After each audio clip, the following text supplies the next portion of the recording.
And we are live. I am your host, Asar Imhotep, and this is Conversations with Asar Imhotep.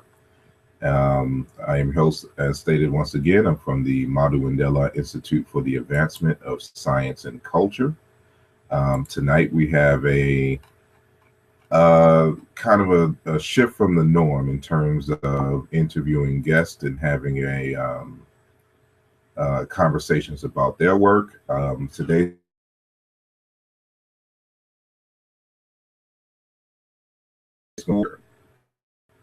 the crisis of African American identity and the BaKala of North America. And we'll get into the details of what that means. Just a few notes before we get started.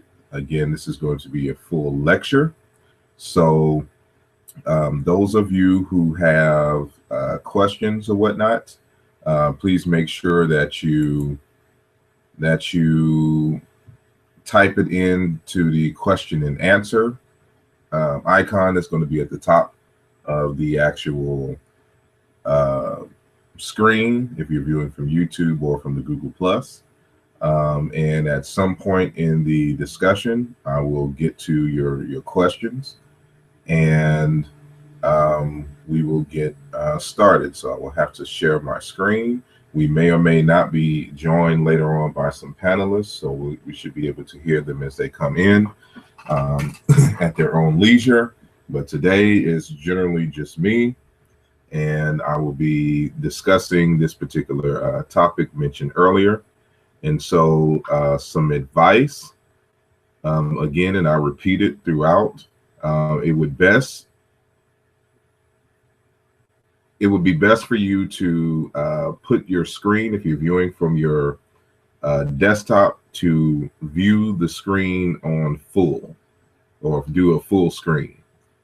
This way that you can see a lot of the text that will be shown, because there will be some tables and things, and certain words will be a little bit smaller than others at certain points of this lecture. And so it will be best if you viewed it from a full screen. And from there, I will get started. And so let me share my screen here. My computer's going to act up a little bit in terms of... Here we go. So I'm going to share my screen. And so I don't have any live voices, with me now. So we'll just get started on this. And so let's go from the beginning. I will give it a few seconds for the program to catch up in terms of the full screen. And so once again, this is going to be a full lecture. It's going to be approximately, 2 hours, 2 or more hours. So we will actually have a break at halfway between this discussion. So you can get up and stretch, and then, come back for the second half of the workshop here. And it would appear that everything is, up and running. And so I will get started now, on the presentation. And so, as stated earlier, the title of this presentation is called Blackness, the Crisis of African American Identity and the BaKala of North America. Today is May 24th, 2015, Sunday. And again, I am your host and lecturer for today, Asar Imhotep, with the Madhu Mandela Institute for the Advancement of Science and Culture. As always, we like to discuss things here from an African-centered perspective. And so I like to show this map here, which appears to be upside down, but from the perspective of the indigenous, quote unquote, North Africans who migrated from the Great Lakes regions. This is how they saw the world. And so this just gives us, a good visual of what it means to be African centered. That means to see, and interpret the world from our own vantage point as agents, of history and not just subjects. And so I like to always give honor and praise to the ancestors in general, but specifically ancestors who have influenced, the development in terms of my character and my scholarship. And so on the top left here, we have the Honorable Marcus Garvey. On the bottom left, we have Dr. Sheikh Anta Diop. On the right, we have Brother Malcolm X. And on the top bottom, we have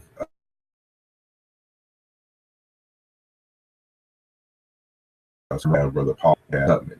And again, I like to send out digital libations in their honors and thank them for their sacrifice in enhancing the human experience, but more specifically, African people and African Americans in particular. This lecture is also dedicated to the late Dr. Kimbwandinde Bonseki Fukiao out of the Congo, whose work has been instrumental even as it regards this topic. And we'll see how influential his work has been in helping me to suggest and discover a new name, for African American people. But I'd like to give honors and praise to our elder and ancestor, now who died in 2013 in December, Dr. Fukiao. And so now, just some quick announcements. For those who don't know, Brother Ankh Benu and I will be heading a tour, actually, in Egypt this year, starting on September the 3rd. And so we want to get this information out there for you, for those who may be interested in joining us for this tour as we explore Egypt in its African context, connecting ancient Egypt with West, South, and Central Africa. And we'll be able to do this live on this tour. If you want more information, you're looking to join us, hit us up at area code 985-262-3684. That's 985-262-3684. Ask for Brother Ankh Benu. Or you can visit the henensu.com website. That's www.henensu.com. Also, shameless plug or unshameless plug here.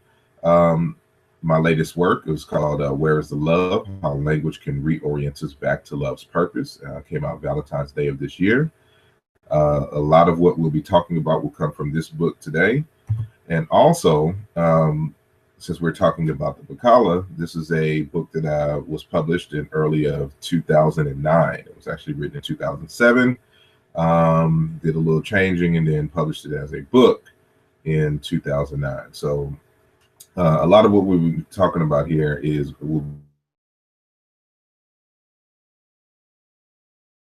and issues addressed by Living Sons of Vitality in search of a meaningful name for African Americans. And so you can get both of these texts by visiting my website, www.asarimhotep.com. You can get it directly from me, or if you choose, you want to go through Amazon or BarnesandNoble.com, you can actually get my works there as well. And so we're moving on. And so our objectives today, this is for those who did not see the, the abstract for it. I'll just read from the top. As a result of the transatlantic slave Holocaust, the identity of Africans stolen from the mother continent has been stripped away from them and has had far-reaching consequences that still affect the descendants of these enslaved Africans unto this very day.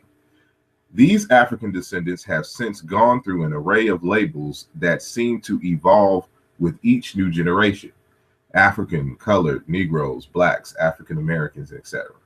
As a result of the identity crisis due to slavery, other communities have sought to fill in the gaps with claims of long-lost identities based on the Abrahamic faith. For example, the lost-found Tribe of Shabbaz, Moors, Hebrew Israelite, Arabs, etc. But where is the agency among these stolen descendants of Africans? Are they capable of creating their own identity based on their own sense of self and place in the world?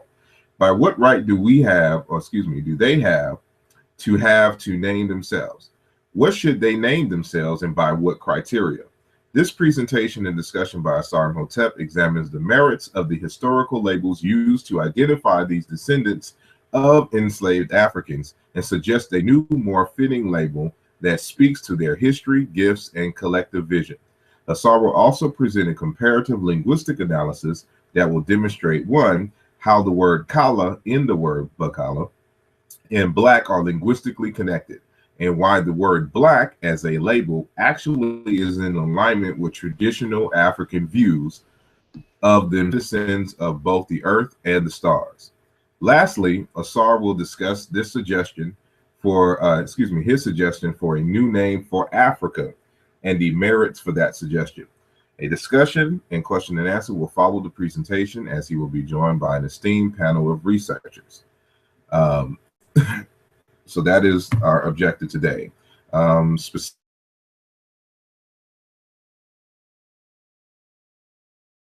Specifically, African to provide a full etymological analysis on the word black and Negro and their possible applications. So again, this is a full lecture.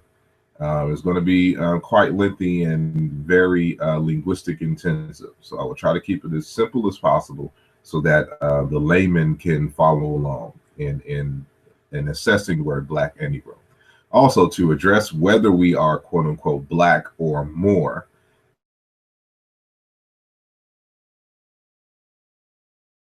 and to introduce a viable African American cosmology that is in concert with our proposed label for African Americans, therefore the BaKala.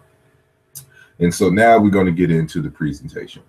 And so I just want to mention again that, this is about 2 hours and some change in terms of the initial lecture. So it'll be beneficial for you to grab something to drink, grab some snacks, of course, have some pen, and also slides that will have more text than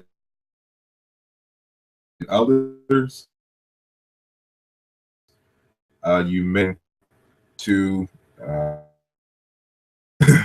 might want to put your screen, if you're viewing from a desktop, on full screen. And so viewing it on full screen will give you a better sense of what is being presented on the screen itself, because some of the text on some of the slides will be a little bit smaller than in other ones. So to begin, the fundamental issue that we're dealing with here is, of course, with identity and identity crisis. And so for those of us who are familiar with African American history, we know that we have gone through an array of labels. And for the most part, these labels have been given to us by outsiders. And they were not necessarily in alignment in the tradition by which African people named themselves and spoke to their own sense of reality and collective visions and their individual gifts. And so, in 2007, I wrote an article and I suggested the name BaKala as a label, for African Americans, as an active agency to name ourselves based on our own criteria for naming ourselves, studying African cultures and African histories, and trying to regain that sense of self and things of that nature. And so this is a name suggested for us African Americans as an ethnic name, no different from, the Yoruba, the Zulu, the Wolof people, the Fulani, Berber, whatever the name is, those are names that are associated with ethnic groups. And so with us being an ethnic group, I wanted to suggest a name for us as an ethnic group. So to define what an ethnic group is, taking this from the etymological dictionary. An ethnic group or ethnicity is a socially defined category of people who identify with each other based on common ancestral, social, cultural, or national experience. Membership of an ethnic group tends to be defined by a shared cultural heritage, ancestry, origin myth, history, homeland, language, and or dialect, ideology, symbolic systems such as religion, mythology, ritual, cuisine, dressing style, physical appearance, etc. And so I think with all of these criteria here, with the exception of an origin myth, which we will deal with later, all of these criteria would not apply to African Americans. What we lack is the label that is coming from our own genius to solidify, all of these characteristics, so to speak. And so, in a lot of these discussions on labeling and ethnicity or whatnot, you find individuals who would like to throw the word nation, out there and ask you, what's your nationality? I'm an individual who, of course, studies language systematically, and we call that linguistics. And so for me, etymology and being able to trace, words and their meanings and their shifts over time is very important for understanding the human psyche and, just ancient cultures or present cultures in general. And so it's a part of, psychology. It's also a part of anthropology. Matter of fact, the particular field of linguistics that I engage in is called anthropological linguistics. And so as part of this process, and try to reconstruct cultures, we like to trace the meanings, of names and see how they're applied in actual living systems. And so from the etymological dictionary online, it says that the word nation, from Old French nation, birth, rank, descendants, relatives, country or homeland, and directly from Latin nationum, nominative of natio, birth, origin, breed, stock, kind, species, race of a people, a tribe. And this word tribe is very important because it's used synonymously with ethnic group. And so, when I propose, this label is because, we represent a tribe, we represent an ethnic group, we represent a nation, literally that which has been born, from natus, past participle of nasci, to be born. Political sense has gradually predominated, but earliest English examples incline toward the racial meaning large group of people with common ancestry. And so this sense of common ancestry is going to be important in terms of nation. What is in terms of African Americans, what is our common ancestry? And so the older sense preserved in an application of North American Indians, nations building first attested 1907. And so this is here for your edification. And also, some of these slides I may go through a little bit more quickly, and I have to because of time, but remember that this is being recorded. And so if you would like to review this over again, I've put all more details in what I'll be speaking of so that you will have time to just pause it and view it in, at your own pace. And then you can review this thing at your own pace, when it's all said and done. And so when we're talking about that common origin, we got to understand the enslavement period. And so from the early 1400s, the specific date 1444, as it regards the transatlantic slave trade, African Americans, for the most part, have come from approximately 46 or more ethnic groups coming out of Africa. And so this map here is the primary areas where you saw African Americans come from. And so we came from places like Senegal, the Gambia or the Senegambia, West Africa, Liberia, Ivory Coast, Ghana, Togo, Benin, Nigeria, Cameroon, Gabon, the Congo Republic, Angola, and also over here in Mozambique and Madagascar.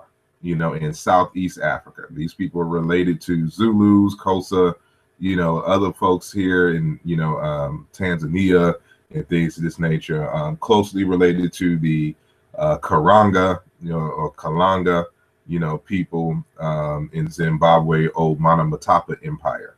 This is the eastern edge of the Monomotapa Empire, which is now called Mozambique. And so this is very important to understand, because African Americans are a conglomerate of all of these different groups who lived and developed in these areas. And so my specific lineage, my maternal lineage, from doing a DNA test, my maternal side comes from Mozambique, the Southeast African, part of the transatlantic slave trade. And so we got to understand the diversity and why we got to connect, with our place of origin. And so in Africa, when we like to learn things and hold wisdom, we keep them in proverbs. And so it's very wise to study African proverbs. So a few of them I'll read. One says here, one tree does not make a forest. From the Akan, the Baidura people from Central Africa, when you quit your clan, those you go to will be suspicious. The head does not forget where it comes from. One who leaves his ancestry is never a hero. And you'll see that all these proverbs here kind of have the same theme in terms of loyalty. And so, as African people enslaved and brought here to the Americas, from the African perspective, to abandon one's ancestry, is sacrilege. And so, these are the people in which we come from. And so we always want to anchor ourselves, in our historical traditions. But at the same time, we don't want to necessarily try to reduplicate what is there, because each one of these countries and nations have developed on their own, in their own history, in their own unique way, for quite some time. And so with African Americans arriving from all of these different places, we cannot just use one culture and one label, from this area, from these areas, to identify with, because it would neglect, all of the other spaces in which, we derive, and those cultures which culminated, which helped to develop the African American, sense of self and cultural nuances and things of that nature.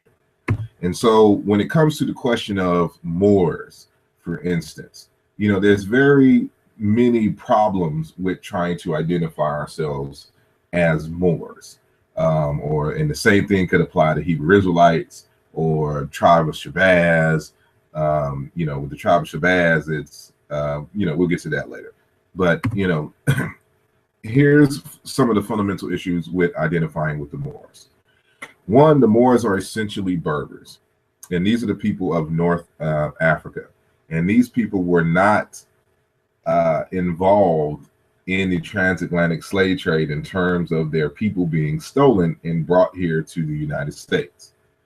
And so with the Moors having their foundation with the Berber people, these are people who were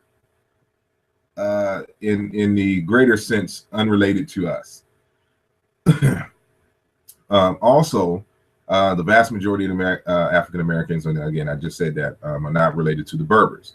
Berbers were not calling themselves Moors for the most part, and we'll get into that why. And but the Moors are essentially Muslims and associated with Islam. And so when you hear about this movement of Moors and things of this nature, it's always attached to Islam. And so it's more so a religious movement trying to guise itself as a political sovereignty movement. And so you would not hear, many Moors outside of, and not connected to Islam. Secondly, there's no Moorish language. There's no Moorish religion. There's no indigenous art of Moors. There is no, you can't go to any library and read any grammar book on Moorish language and culture. It is a label that was applied to a people but they didn't go around, promoting this identity. There's no Moorish script. There's no, there's no Moorish anything. The word Moor doesn't have a meaning, to most folks outside of the Berber language. And we'll get into that a little later. This causes other problems, because no one can agree on what the word Moor means. You ask any Moor, what does Moor mean? And you would get 1,000 answers while only asking maybe 10 people. Because there is no, they have not done the work in trying to ascertain what the word Moor means. And so they're trying to throw this label on us and trying to force us and try to argue that we are Moors, but they can't even tell you what the word Moor means. And that's because the word Moor is not attached to a Moorish people in a Moorish language, because you can't show us a Moorish book with a bunch of Moorish words. You can't give us a Moorish grammar. You can't give us what language family the Moors belong to, because all of this is essentially an Islamic movement. Everything that is associated with the Moors is associated with Arabs, and Islam is Semitic languages. But this concept of Moor, it doesn't exist in real life, and it doesn't matter who you talk to, they will always give you the runaround on what this word Moor means. And then what they also try to do is find any word in the universe that has the letter or the phoneme M and the phoneme R in it, and claim that that's what Moor is, and that's what the Moor means. And so that is methodologically flawed, coming from a linguistic perspective. And because you can't identify what the Moorish language is, you can't identify what the word Moor means. Because Moor has no essential meaning, it cannot speak to our history, gifts, and ancestral vision. And so even if they do try to come up with a name, it doesn't even fit us, and it doesn't fit the tradition and how we named ourselves as African people. And I'll get into that with citations and proof on this matter. And so when we go to the etymological dictionary, it is very informative, and it reinforces what I just said, earlier. One, the word Moor, North African Berber, late 14th century, from Old French, more, from medieval Latin morus, from Latin morus, inhabitant of Mauritania, Northwest Africa, a region now corresponding to northern Algeria and Morocco. From Greek Maoros, perhaps a native name, or else cognate with Maoros, black, but this adjective only appears in late Greek and may as well be from the people's name as the reverse. Being a dark people in relation to Europeans, their name in the Middle Ages was a synonym for Negro, used indiscriminately of Muslims, Persians, Arabs, etc., but especially those in India. And so this is very revealing.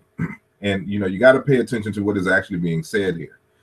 What they're arguing here is that, the word moros, meaning black, is not a Greek word per se. What they're arguing is that more than likely it's the name of a people, like a tribe or something, that's associated with the Berbers, that because they were of darker hue, it became synonymous with black. Which means it's a euphemism. It's not, the word itself doesn't mean black. So when people say that Moor means black, it doesn't mean black. It's a euphemism for people of darker hue. And so and later on, it became synonymous with Negro, or Negro, which is from the Romantic side of Indo-European, which actually means black. And we'll get into that later. And so, again, this has nothing to do with, the people, this big super empire of Moors. It was one little tribe of Africans that, was probably called Moor. And then, of course, when you add "os" in it, that's Greek for its masculine suffix. And then it was borrowed by other ones, other languages in the Romance languages. And so it took on a life of its own. But the Moors that took over Spain or whatnot was a mixed multitude. Less than probably like 10% of these individuals are actually black quote unquote Africans. The rest were Berbers and primarily Arabs. And we can look at the actual, Moorish art, and they'll tell you this. And so we'll continue, saying from here. And so, again, when this concept of Moor comes into the forefront, we have to understand the actual people who became African Americans come from a limited number of ethnic groups in Africa, and none of them were Moors. None of them called themselves Moors. And so the most prominent enslaved Africans, were the Gabe of Togo, Ghana, Benin, the Akan of Ghana, the Mbundu of Angola, the Bakongo of Democratic Republic of Congo and Angola, the Igbo and the Yoruba of Nigeria, the Mande of Upper Guinea, the Wolof of Senegal, the Chamba of Cameroon, and the Makua of Mozambique. That's where my maternal lineage is from, Mozambique. And so these were the dominant, ethnic groups that were involved. Notice that none of them called themselves Moor. We'll get specific. Remember, I said it was over 46, of these ethnic groups that were taken, from these different coasts of Africa.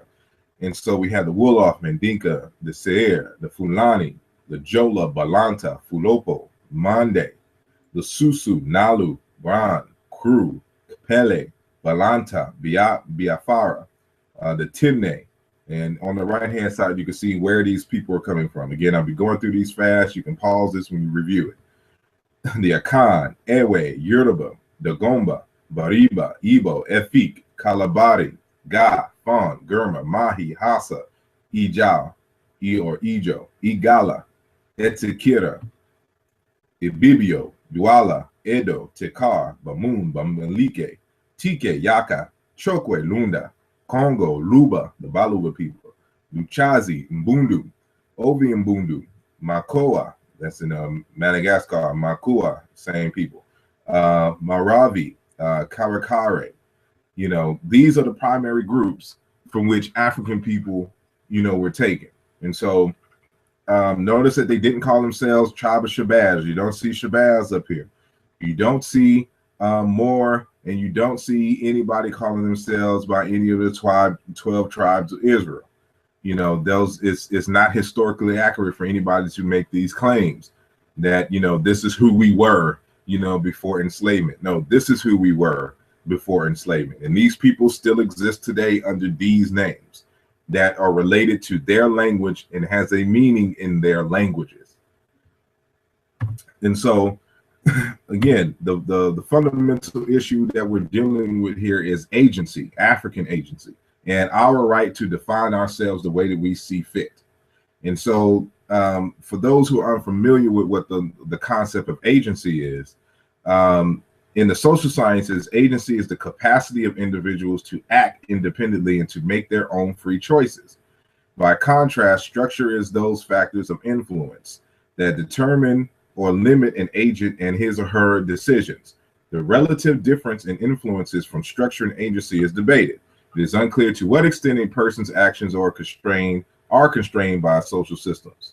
One's agency is one's independent capability or ability to act on one's will. This ability is affected by the cognitive belief structure which one has formed through one's experiences and the perceptions held by the society and the individual of the structures and circumstances of the environment one is in and the position they are born into. Disagreement on the extent of one's agency often causes conflict between parties, for example, parents and children. And so I bring up this concept of agency because at one time in history, the Yoruba weren't the Yoruba. At one time in history, the Wolof were not the Wolof. At one time in history, the Amazulu were not the Amazulu. Circumstances happened, and they were forced to formulate and amalgamate themselves into a cluster of individuals, and they labeled themselves, based upon that history and things of this nature. And so identities change. I can go back to the first, human being and argue that we were some group there. but that wouldn't necessarily speak to, you know, our immediate history and why we are the way we are to this day. And so even if we were to assume that we were Moors back in the day, doesn't mean that we are Moors now. Because, you know, to have an identity, to have a label, is to have a psychology, is to have a semantics, is to have a way of being. And none of these terms, you know, speak to African Americans in terms of, you know, what their individual or our individual, you know, personality really is. And so these individuals, for the most part, haven't even thought about these questions when it comes to identity and agency. And so they just can't get it in their head that, you know what, everybody doesn't want to be Muslims. And you shouldn't try to force everybody to be Muslims or identify with Muslim empires, Muslim languages, you know, and culture. And so, you know, as agents of our own destiny, you know, we choose to say otherwise. And so within that spirit, you know, is because of this sense of agency, you know, the central tenet of, you know, an African-centered approach to life. And in 2013, I wrote a book called Aluja. And the meaning of that word Aluja means to make, provide, or to retrace one step, refer to a place of origin, or to restore.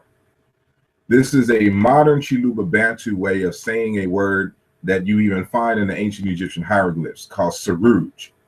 That S in the word Saruj, as we can see here in the bottom, is a prefix. It is the causative prefix. The root is rouge. It means to make secure, to set right or wrong, provide, fulfill a contract, to restore, repair, to make new again, to make grow, to flourish. For us, you know, in this day and age, with everybody trying to tell us, you know, who we are or who we were back in the day, there are those of us who are saying, well, this is who we've developed into. And, you know, we need to have something that is based on our, you know, own agency and speaks to our personality, that conglomerate of those African traditions that culminated and synchronized themselves into the African American personality. And so we're all familiar with the term Sankofa, which means to go back and fetch it. I chose the term Aluja because I think it speaks more to actually what must be done. So it's not only a turning back and just taking something wholeheartedly and then bringing the future, but more so to trace one's steps, but also to restore, you know, that which had been damaged.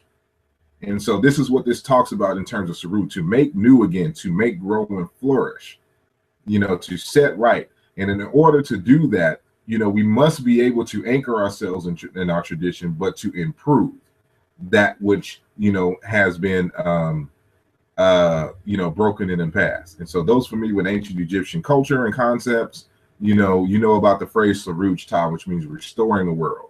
And all throughout ancient Egyptian history, they talk about restoring and rebuilding better than what their ancestors did.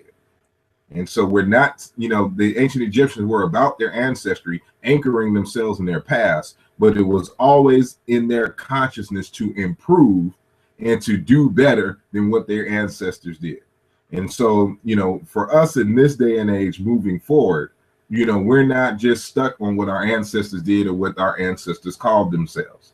You know, we have a new experience here, which causes us to have a new purpose and direction and a new vision of life and things of this nature, which we'll get into a little later. And so, again, you know, African proverbs are where you're going to find that wisdom. And so there's a Braivu proverb that states, having a family field doesn't prevent you from digging your own. And for those who really kind of understand what that means, is that just because you have an inheritance or whatnot doesn't stop you or prevent you from creating your own lane.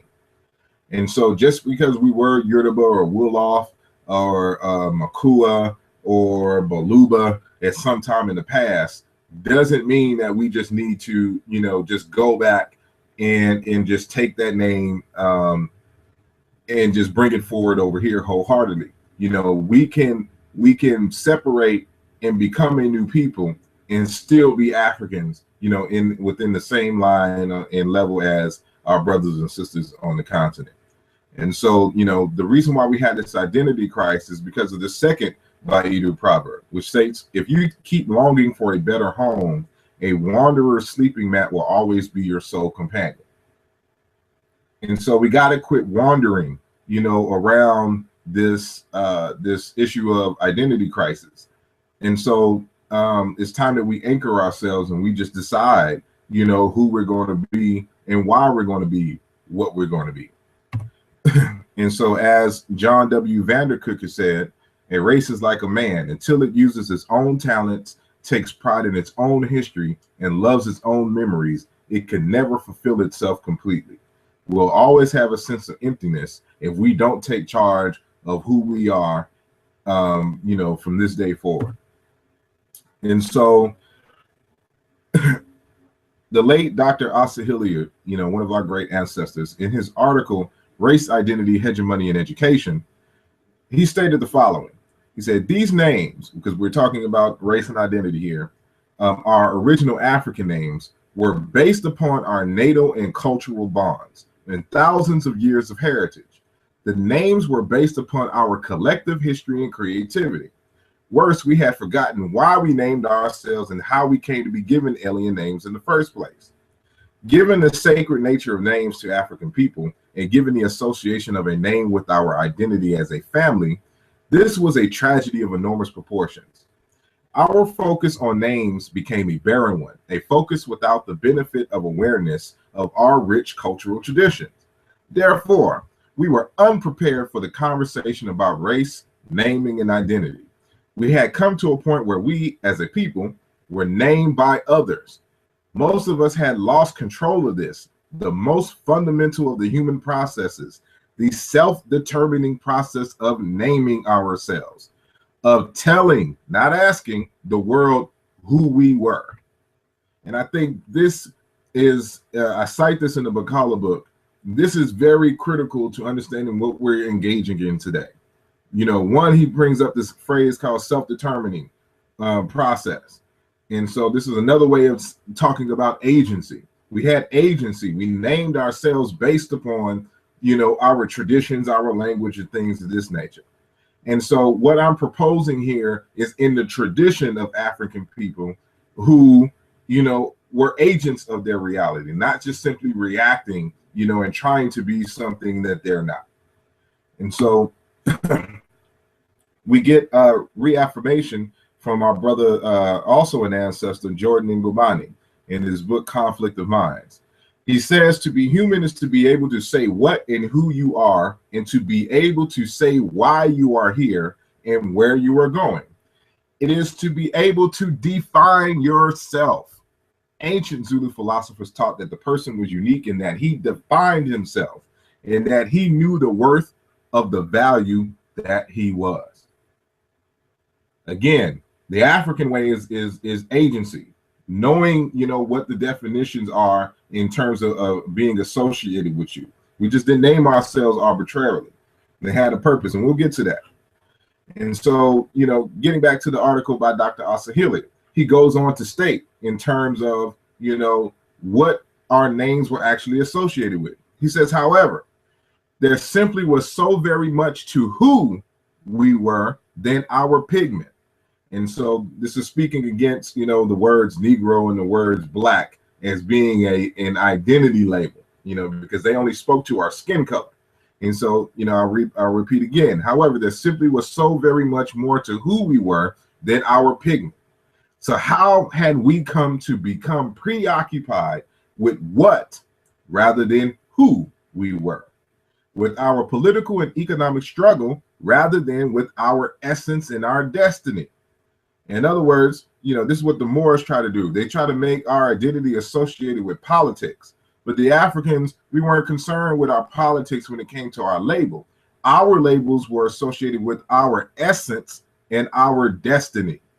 And we'll get into that throughout this discussion. How had we become individuals rather than family? How did we become a temporal rather than an eternal people? A local rather than a cosmic people. Africans had seen it this way. And it's on these premises, and we'll find support all throughout Africa for exactly what he's saying here. And so when I look at Moor, when I look at Shabbaz, when I look at Hebrew Israelite, when I look at Black and Negro, you know, as taught to us from the the European perspective, you know, these names do not speak to, these labels do not speak to who we are. It does not speak to our eternalness and our cosmos. It doesn't speak to us as a cosmic people. It doesn't speak to our essence or destiny. They're just random labels that mean nothing, you know, to us. And so, you know, this process and this suggestion of BaKala is to address these limitations. And so, you know, the Dagara people of Burkina Faso, through the medium of Dr. Malidoma Some in his work, The Healing Wisdom of Africa, informs us of just, you know, how African people, you know, when they're talking about that essence and thing, what they were talking about. And so the Dagara believe that everyone is born with a purpose, and that this purpose must be known in order to ensure an integrated way of living. People ignorant of their purpose are like ships adrift in a hostile sea. That's African Americans right now.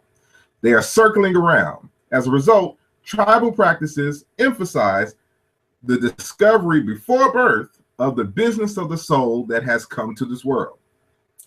A person's purpose is then embodied in their name. I have this underlined for a purpose, thus constituting an inseparable reminder of why the person walks with us here in this world. So again, this reinforcing what Dr. Asa Hilliard was saying. And so what he's you know, introducing to us here is that our names in Africa was associated with our destiny and our purpose. It spoke to our gifts and why we are here. And so when you look at all of these labels that, you know, others have tried to bestow upon us, they have no meaning. They don't tell us what we're supposed to be doing, why we're here, what innate gifts are we supposed to share with the world. And so again, the suggested name BaKala addresses this. The professor Kaikosa Kajangu, in his PhD dissertation called Beyond the Colonial Gaze, Reconstructing African Wisdom Traditions, he says this, you know, so Malidoma, his was more so on a personal level. And so now we're going to see the same idea, and he's out of Kenya, the same idea on a communal level. So the ancestral vision is a vivid expression that describes why a particular community of memory exists and what types of human beings it intends to deliver. It expresses the feelings that members of that community of memory hold for their community and its place in the world. Often this vision is the name that the community gives itself. So when the community labels itself, remember the discussion from Asa Hilliard, it spoke to their destiny, them as a cosmic people. So what does the word Moor, what does Shabbaz, what does the Hebrew Israelite, you know, or the word Hebrew, how does that speak to our collective vision? You know, when African people name themselves, they just don't name themselves arbitrarily. And so this is on a communal level. So our communal names have meaning. It has purpose. It describes the kind of human being that community intends to develop or deliver into the world. And so, you know, we're dealing with culture and stuff here. And so these are the things that you have to think about when we're talking about labeling and identity, which is usually absent from most discussions, you know, on labels and identity. And so the kind of framework that we're going to be dealing with here is what I call Bwalu Bwaintu, or ontology, which is actually the word intuology. And so as a framework for an African-American, you know, pedagogical framework for, you know, teaching all of our lessons, everything is going to be related to Intu. Intu is being, existence, essence. You know, intuology, ontology. The word ontos, which means being, is a borrowing from African languages. That word survives in Negro Egyptian, especially in Bantu languages, as the word into. And so, Walaba into, the study or the science of into, of being. And all other forms of research fields fall under ontology. We all want to understand beingness and what affects beingness. And so whether we're talking about epistemology, cosmology, axiology, logic, teleology, and etc. And so we'll be dealing with, parts of epistemology, but especially axiology, values, and cosmology, and of course logic and things of that nature. But these two right here will be the crux of what we'll be dealing with in this discussion. And so now, when it came to a criteria for naming us, I came up with the following criteria. Well, I guess that'll be the next slide. But here's the reason why. And so when people, ask us, why don't we just call ourselves these names? Black, it just simply describes our skin. It doesn't tell us who we are and what our essence is and things of that nature. But the word black doesn't have to be. And we'll see why, because the word black and the word kala come from the same exact root. They're the same exact word. But it's just in how, you interpret it in terms of the culture. And so we'll get into that later. Negro, when they used black and Negro, they were just describing our skin color, and it was nothing else. Moor has no meaning. And it's primarily Berber speakers, North African Berbers. Tribe of Shabbaz, we're not from Asia. And so if anybody knows about the Tribe of Shabbaz, Shabbaz is supposed to be this mythological ancestor who originated in Asia and gave birth to all human beings, or designed all human beings. The etymology is uncertain. There's a debate on what the actual word means.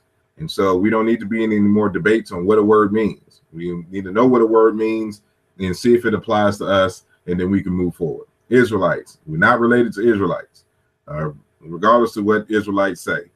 African, again, related to Berbers. The word African itself is comes from a Berber word or a Berber labor meaning avriga.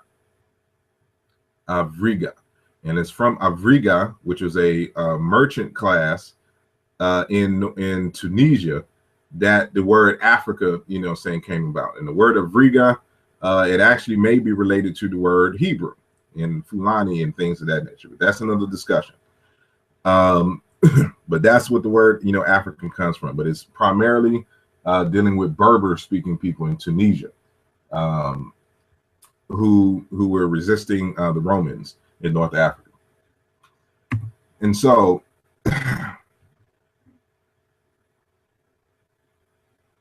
I will cite again from Dr. Kakosa Kajangu, who says something that is very critical, when trying to understand exactly what we're doing here. In his book, Wisdom Poetry, and came out in 2006, he says, the second fundamental principle about traveling on the superhighway of wisdom is speaking in one's own name. Now, we got to understand the context here. Dr. Kakosa Kajangu, he has written and spoke about different African indigenous religious traditions. He knows about them because he's traveled and been initiated in several of them. And so what he talks about in this particular text is that this underground superhighway of wisdom in which initiates travel across Africa, initiating and learning from other traditions. And so what he's talking about in his personal travels, that, the elders fundamentally told him that to speak in one's own name. And then he gets deeper into this in the next part of the paragraph. So every sage that I have so far encountered on my journey to wisdom has told me, as he or she was told by their mentors, speak in your name, never in mine. What does that mean? What does this mean? Sages will tell you to nourish your mind with teachings that have been enriched by countless generations of sages, but they insist that you must remain truthful to the voice that brought you into life, or the voice of your destiny. Notice this word destiny keeps coming up here. And so this is very critical when we're trying to understand African agency and what African people are doing. African people don't hawk on, being the super ancients. They develop something for themselves. They can take wisdom from other places and adapt it to their own means. And so that's what this particular proverb is essentially saying: speak in your own name, never in mine. And so, you take what you need and then you develop your own. And so this is a fundamental African principle here. that is shared all across Africa, as witnessed by Dr. Kajangu himself. And so just because the Yoruba or the Yoruba, and we used to, some of us used to go by the name Yoruba, don't mean that we need to call ourselves Yoruba people or Igbo people or Wolof people.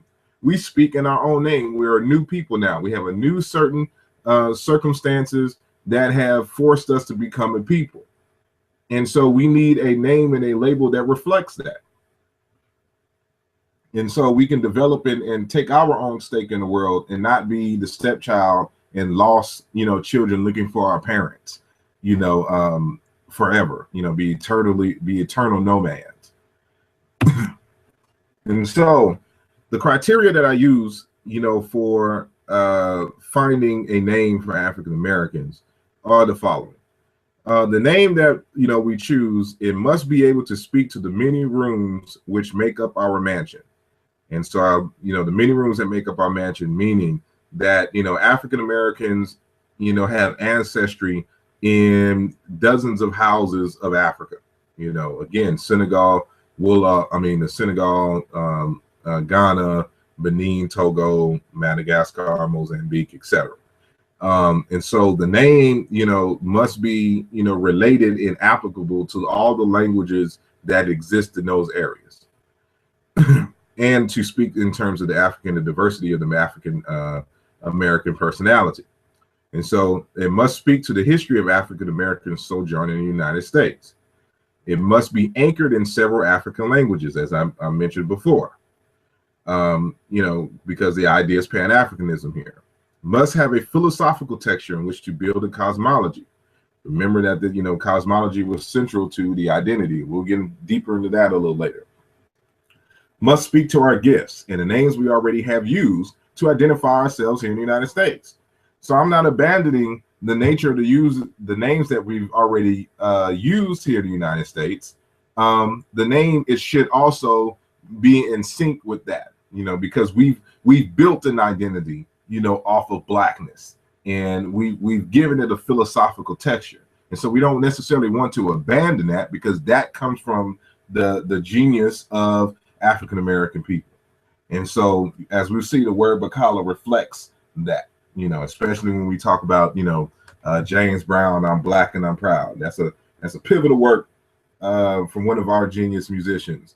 And, I'm not abandoning that song for nobody. Also, lastly, it must speak to our collective purpose or mission that can arguably be established by examining the historical usage of our most precious gifts to humanity. And I get into, that deeper into the BaKala book. And so when it came time to finding a name that fits our personality, we must first audit and do an inventory on what is the character of African American people. Now, I don't have time to go into detail of all of these things. And so, again, they're in the book. And, these actually come from Dr. Wade Nobles when he was describing the African American personality. And so I just took what he did, what he already came up with in his studies as a psychologist, and I went and linguistically found the term that fits every single one of these precepts and cultural themes that were mentioned in the article by Dr. Wade Nobles. And so again, to find out, what we're talking about here, you would have to read the BaKala book. But in terms of, the African American cultural precepts, Dr. Wade Nobles came up with 8. And he says that, in terms of our personality that's related to us, we're talking about consubstantiation, interdependence, egalitarianism, collectivism, transformation, cooperation, humanness, and synergism.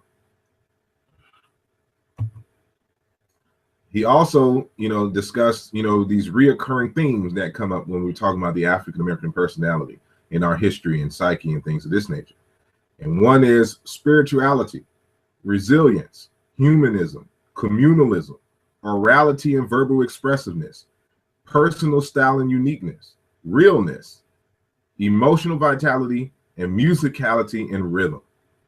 Again, that's a lecture in of itself, so I won't have time to go through it, but just wanted to give you the name and tell you that, again, it's in the book, that you can get the details of what all that means and how that fits, the African American personality to a T. And so I want to get into this word Negro here. And I want to get into the word Negro and Black specifically, because I hear a lot that these are not even African words, that they don't apply to us at all. And that is incorrect. These are one African words, and they apply to us in various different ways. And so there's different levels to one's identity. And so, there's a part of us where it's descriptive. And so, the concept of Black and Negro itself is dealing with a range of colors that are on the darkest part of the color spectrum. And so to define Negro and where this is from, the etymological dictionary informs us of, a member of a black skinned race of Africans. From Spanish or Portuguese, Negro or Negro, black. From Latin, Negrum, nominative niger, black, dark, sable, dusky, figuratively gloomy, unlucky, bad, wicked. Of course, it's not necessarily racist in this term, but they use it in racist ways in terms of the Indo-European speakers. Of unknown origin, perhaps from Proto-Indo-European nekwut, meaning night, see Watkins. As an adjective from the 1590s, use with the capital N became in general use in the early 20th century, yada, yada, yada. Won't read the rest here. But it's suggested that the word Negro is possibly coming from the word nekwut, meaning night and black. And so, and this is that PIE means Proto-Indo-European. So in linguists, historical comparative linguists reconstruct languages. So this is what the word night is reconstructed to. So when you say the word night, the Proto-Indo-European speakers used to say something close to nekwut. And so understanding this word night, Old English, nit, West Saxon, nahit, night, darkness, the vowel indicating that the modern word derives from an oblique cases in linguistic talk. Proto-Germanic, nachit, cognate, and these are the words, Proto-Indo-European, nukit. We saw that in the previous slide. Night, cognates with Greek, nukis, at night, nox, at night, yada, yada, yada. According to Watkins, probably from a verbal root neg, meaning to be dark, to be night. This is where these words here. So this NK and NG, K is the voiceless of G, and G is the voice version of K. They're both velar sounds pronounced in the same way, pronounced in the same location. And so neg, nekut, negro, negro, they all had the same root, NEG or NG as far as the consonant, or NK. This is going to be very important. And so now, part of demonstrating that this is an African word, that word is really, the root is really K itself. And so we have all these different variations here in Middle Egyptian, for example. And so we have iki, to darken, of stars, ikuku, twilight, weku, to be dark, wek, darkness, night, weshar, darkness of night. And this sh sound is a variant, an allophone of this k sound. And so these two interchange. So this was wicker. This is actually, where you can actually see Niger or Negro from, because this W interchanges with this N. And these are prefixes of agent. And these are agent prefixes. And then this is an animate term. And so NN, darkness, sink, or sink, to be dark. And this is a prefix here, and this is the same NK that you see in the Indo-European, the dark one, the sun god in another word. Sekim, to be darkened, from the root kim, which means black. Kuku, darkness. Kiki, to be dark. This is a reduplication of this root. They all have in common these velar sounds. K, K, K, K. This is a variant, but the K, K, K, K, even though they're different types of, and this is ichi. I should have said that, ichi. But this is a variant. It's an H-type sound that came from this KH sound here. But what I want to deal with here is here, because even though this says N, it's not really NN. It's really Nk or Ng, that neg that you saw in Indo-European. And how can we prove this?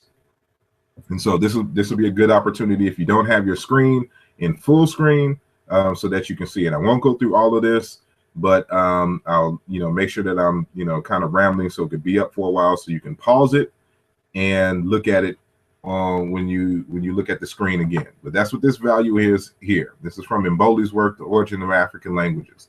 I added this column here for the Chiluba to reinforce what Mboli was talking about here. But you notice when there's this double N here in Middle Egyptian, it corresponds to NG in these other, or G in these other African languages. So Sango, Zande, Somali, Chiluba. NN, NG, NG, G, NK. This word here is sin for copy. NG, NG, SUG, NK, here in Chiluba. Hin, phallus, hinge, zonga, zinga, zaga. In Egyptian, to be, wing, to be, inga, also, inga, to be. In Chiluba is buikwadi, essence, to be.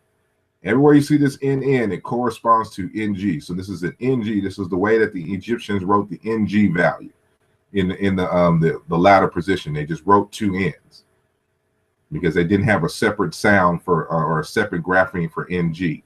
So when we go back here and we see this word for darkness is really ng, which we see here as far as neg, to be dark. And we see it, in these different variations. And so a few variants in Africa in terms of the reflexes of Proto-Indo-European neg, we see in Igbo as eke, which is a word for python, which actually comes from ke, which means to shine and glitter. In Hebrew, nig, Yoruba, ke, ko, all meaning to shine and glitter. All of these words come from the same root, and we'll deal with that, in a little bit, because the word ultimately comes from a word for fire. And so fire has two semantic derivative meanings that go into their own different directions. So you have fire, burn, darkness, burnt, dark, black. That's one variation. Then you have fire, burn, light, white, and, then shine, glitter, and all of these different things, all from the same root. And so when we look up the word black, we'll see this example later. And so I wanted to, deal with this word dark here, and says with little or no light, absence of light, and also of a color object not reflecting much light, approaching black in shade, dark green. So when we look at the words for Negro and we look into the word for black, there's not just, pitch black as terms of the definition. It's just dark. It's a range. It's the colors that approach the most blackest of black. And so when people, especially of the Moorish tradition, tries to argue that we're not black, they're not accurate in their assessment, because black doesn't just mean pitch black at midnight in the way we understand it. It's a range of colors, including dark brown, which they try to argue that that's our particular color. And so, we have to be precise when we're doing this type of work. And a lot of them are on the lazy side, when it comes to this. So let's deal with this word black. Why are we able to, deal with Indo-European and African languages? I did a whole lecture, before on this, so I won't go to too many details. You can see, many of my old lectures on this. And not only that, I have interviews with these next two authors. And so G.J.K. Campbell Dunn, who wrote a book, Comparative Linguistics, Indo-European and Niger-Congo, demonstrates that the Indo-European languages come out of African languages. He argues specifically Niger-Congo. Now, I had him, you can look him up, G.J. Campbell Dunn on YouTube, and you will see my interview with him. Also, you have Brother Jean-Claude Mboli. I spoke about the book earlier. This is The Origin of African Languages, or Origin des Languages, or des Langues Africaines. It's a book written in French. You have to be able to read French to read this. But in here, he deals with Indo-European languages as well. And so I also, add to this discussion in my book, Where is the Love? How Language Can Reorient Us Back into Love's Purpose. And so you'll see some other citations in there besides these two, which help to demonstrate that Indo-European languages, come out of African languages. This is why we are able to properly define these words that are obscure in Indo-European, because they come out of African languages, and these are African words. So when somebody talks about Black is not African, that, it's an African word, and we'll deal with that in a second. And so Mboli reconstructs the language family created by or discovered by Dr. Theophilo Wabinga in his 1993 work on the origins of African languages. Again, and this Negro Egyptian is broken off into three primary branches: Kweki, Kikwe, Kikuki, and then two dialects from there, Bede, Behir. This branch 3 here, the Kikuki, is ultimately what becomes Indo-European and the Semitic languages, but then they are influenced by these Kweki and Kikwe languages, or Bede and Behir languages, spoken of earlier. And so again, I won't go into too many details because we have whole lectures on this. And matter of fact, we have Jean-Claude Mboli himself, who's done a lecture, a workshop on my channel. It's 5 hours, just on the details of all of this. And so if you want to watch that, you're free to do so. And so again, just going and showing how, human beings left Africa 50,000 years ago, through what is now called the Middle East, into India, and then they settled here for a while. And then these Indians, left out of India into, what we're now calling Europe and the Middle East. And so these folks here that people are claiming are, Moors and Arabs and all this other kind of stuff, are really just Indians who back migrated, into these areas. Negro Egyptian speakers came out and left through this area and met up with these, light-skinned Indians and whatnot, and these light-skinned Indians up here who eventually became super pale and white, and developed these languages and things of that nature. So you'll get the details in the Where is the Love book with the linguistic proofs and things of that, so I won't go into that. Moving forward, for those of you who read the Meta-Netra script, you'll see that this is often rendered as an A, but it's not an A sound. I reconstruct this to chi, and then this is reconstructed by Mboli as a nasalized Vular trill. So whenever you see this sign here, or this glyph, understand that this is going to be a chi or a K type sound, and it's from this chi that we get the D variants, the G variants, the I variants, and H variants, saying of this in Egyptian.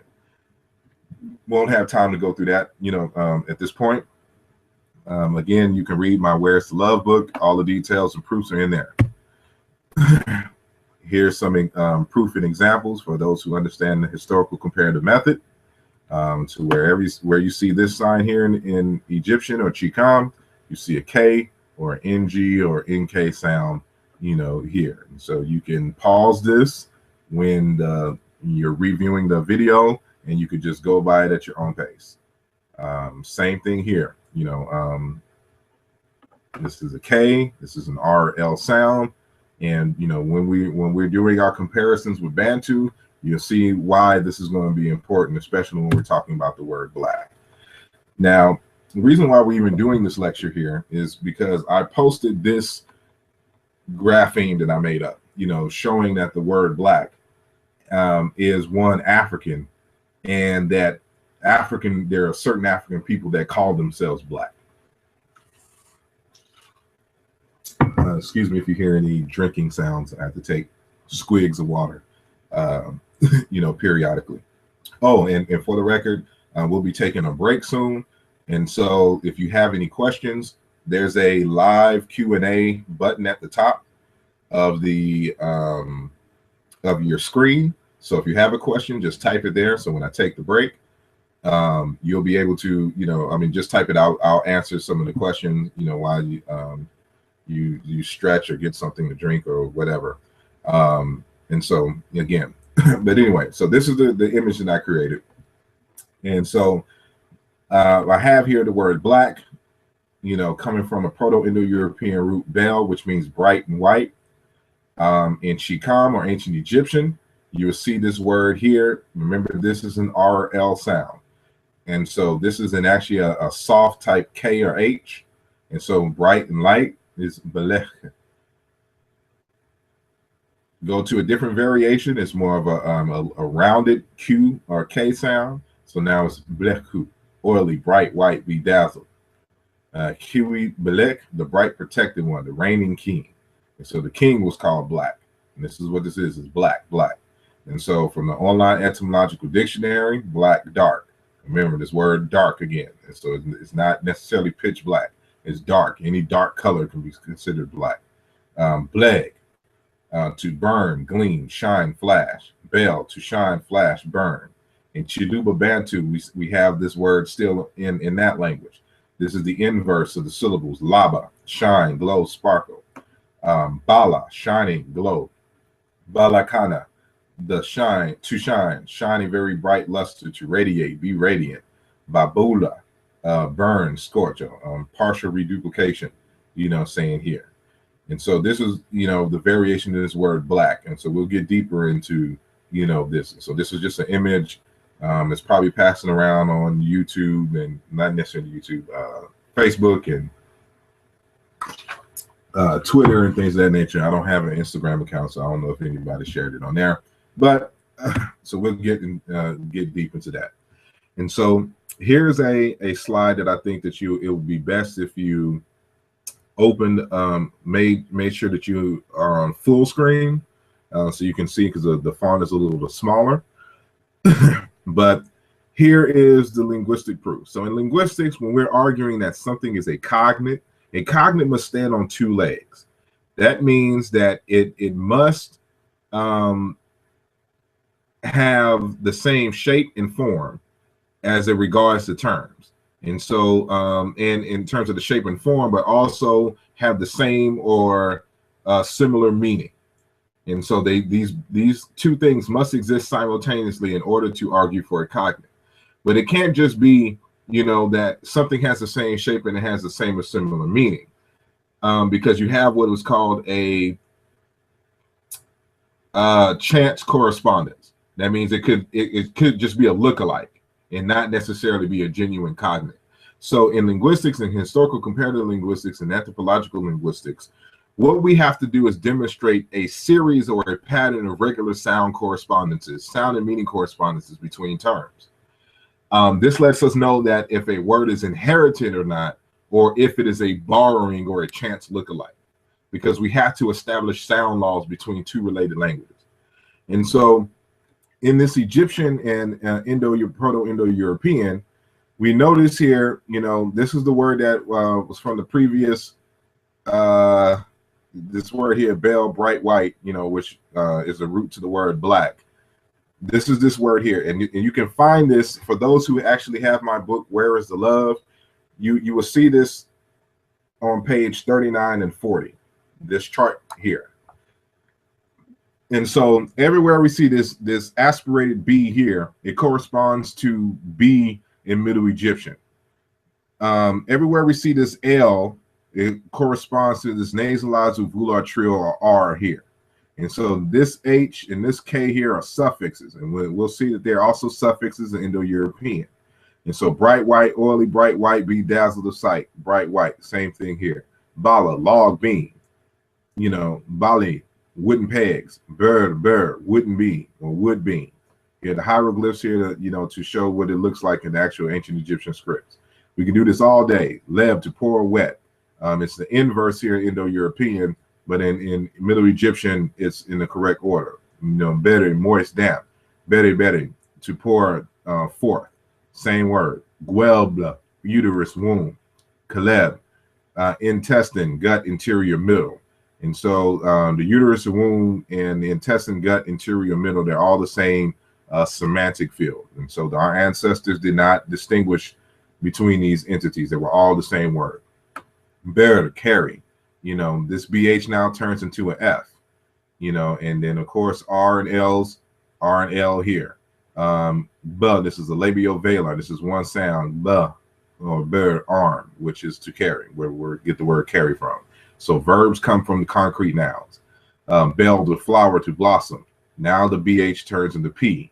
But again, L still corresponds with R, you know, saying L here in Middle Egyptian. Same thing here, phallus, same inverse here, same thing here, BP, L, you know, nasalized with volar trill, same thing. It doesn't matter. We've established on the right-hand side, you know, what the sound correspondences are. And so in Indo-European, where there's a BH or aspirated B, corresponds to B or F or P. Where you see an L or R sound, it corresponds to Middle Egyptian R, you know, here, or this nasalized R, you know, here, which can turn into an N or L, or, you know, and things of that nature. And so again, this is on in my book, Where Is the Love, starting on page 39 and 40. You can see this for yourself. And so you see some other, you know, variants of this, you know, word here is, you know, BaKala, morning sun, Belek, be bright, shine, because this cute, you know, saying here is a K. The inverse here is BaKala, because to give light, Bek, without the, you know, saying the L suffix here, to give light, Belek, a town, Melek, the B is turned into an M sound, it's nasalized, the B has been nasalized, so to burn, to smelt. All the same word here, just different suffixes, different variations, different dialectical variations of the same word. And you know, we can see here mukel, to burn, to blaze. It's just a different variation, you know, saying of this word here. And so we can see that the inverse, these have inverses. So metathesis happens a lot with liquid sounds. And so we've established that the word black, you know, has its cognizance in the Middle Egyptian, you know, in ancient Egyptian languages.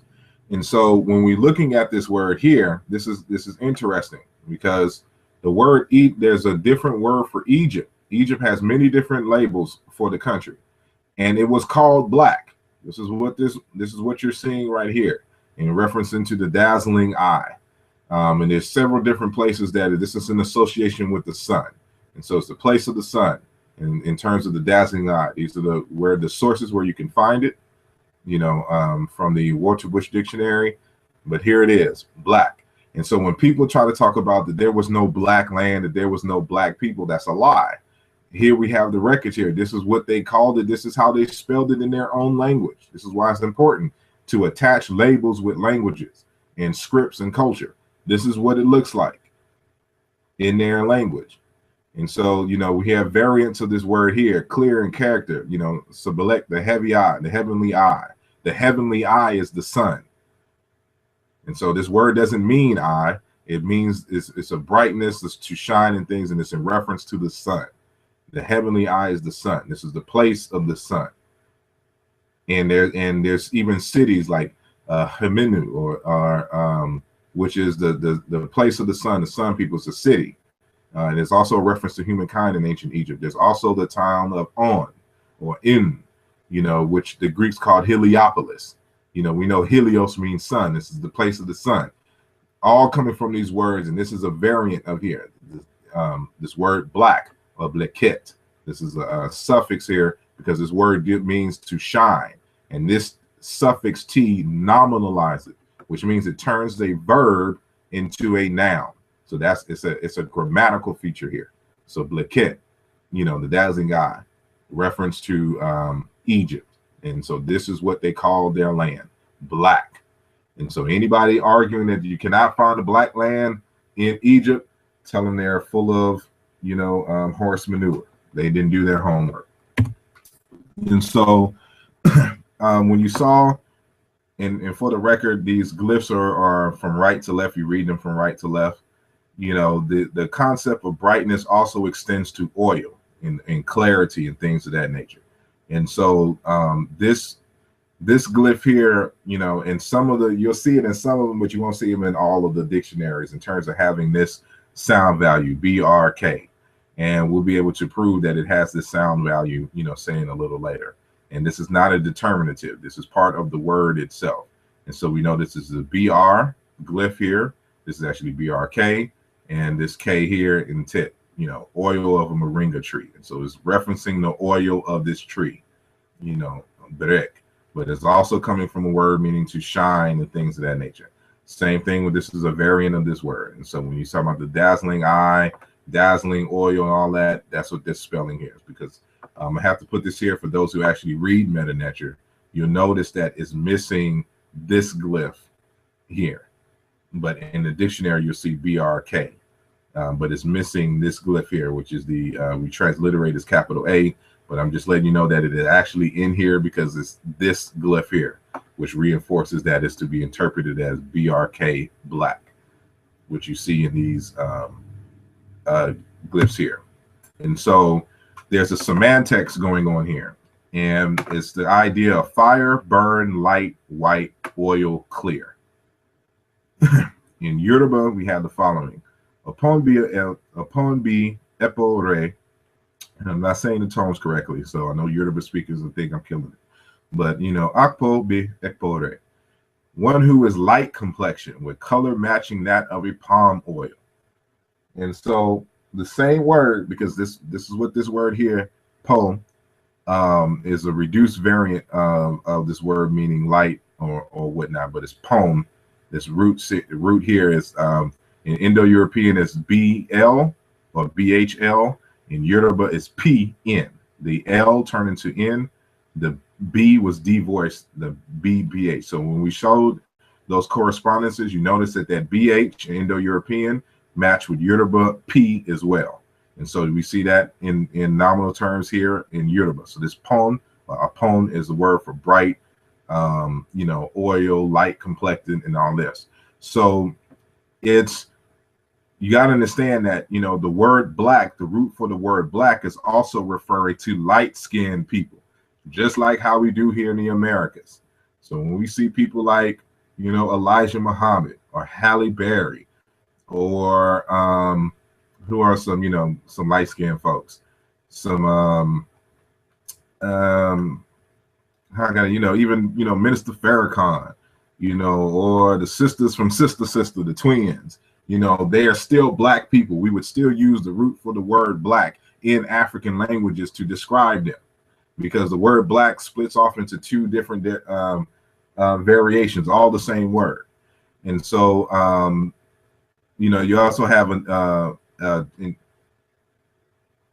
yeah. So I added this word here, this variant, amororo, or amororo, meaning clean, clear, like ointment. Because again, the concept of whiteness and lightness also applies to oil. And oil may be, you know, saying a light olive, brightish color. That doesn't necessarily mean it has to be exactly clear. But we can see that this word black applies to a range. And African people actually, you know, associate this word, this root for black, which is pon or po, in a different dialectical variation with the actual skin tone of people. And so this is going to be important because we see another variation. Remember, this is B, and that L or R turn into N. And we see another variation of this word in Egyptian language. It's called webin or wabun. But this is actually we're going to prove that this is actually an NG sound. And we'll do that later. But understand this: to shine, to rise, spring, the east, wabinu, wabini, shining one, wabinu, rays of the sun.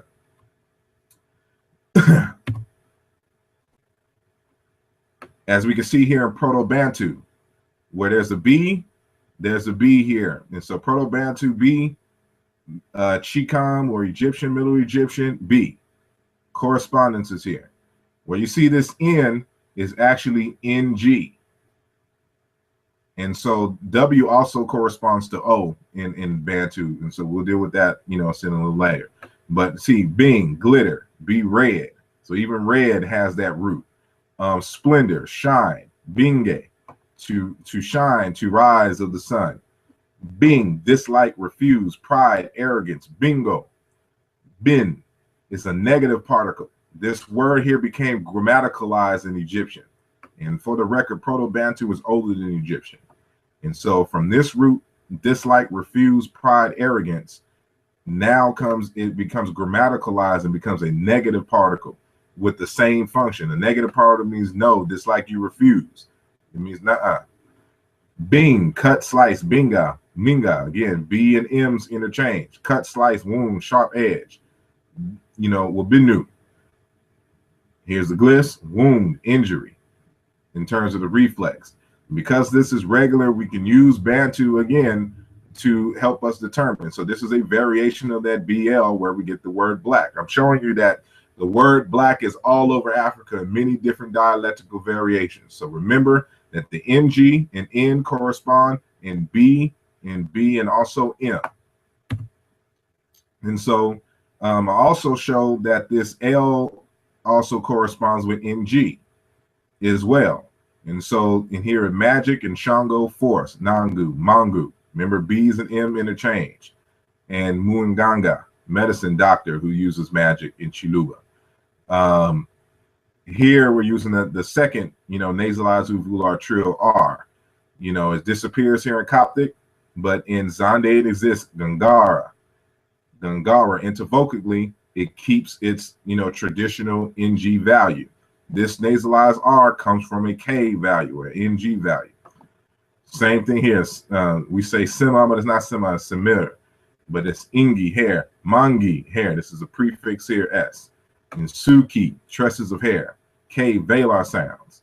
And so this is why we do historical comparative linguistics. It helps to prove, what it is that we're doing and the kinds of arguments that we're making. And so here's another variation I show us in the K sound. You can pause this and review it yourself.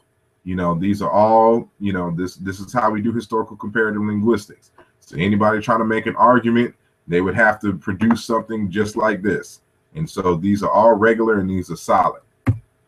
And so with that said, because the nasalized uvular trill, this right here is, can also be an N, we would expect it to find a G sound or a K sound, in that secondary position in Egyptian, because it has many different dialects. And that's exactly what we find.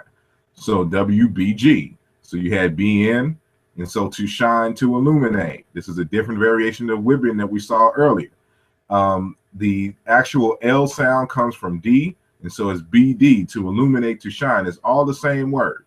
Now, these are the voiced variants of this version. And so remember that the B corresponds to P, and this is a K sound, a K sound, which corresponds with the voiceless variant of the velar G. And so piki, to shine. It's the same word, different variations of the same word.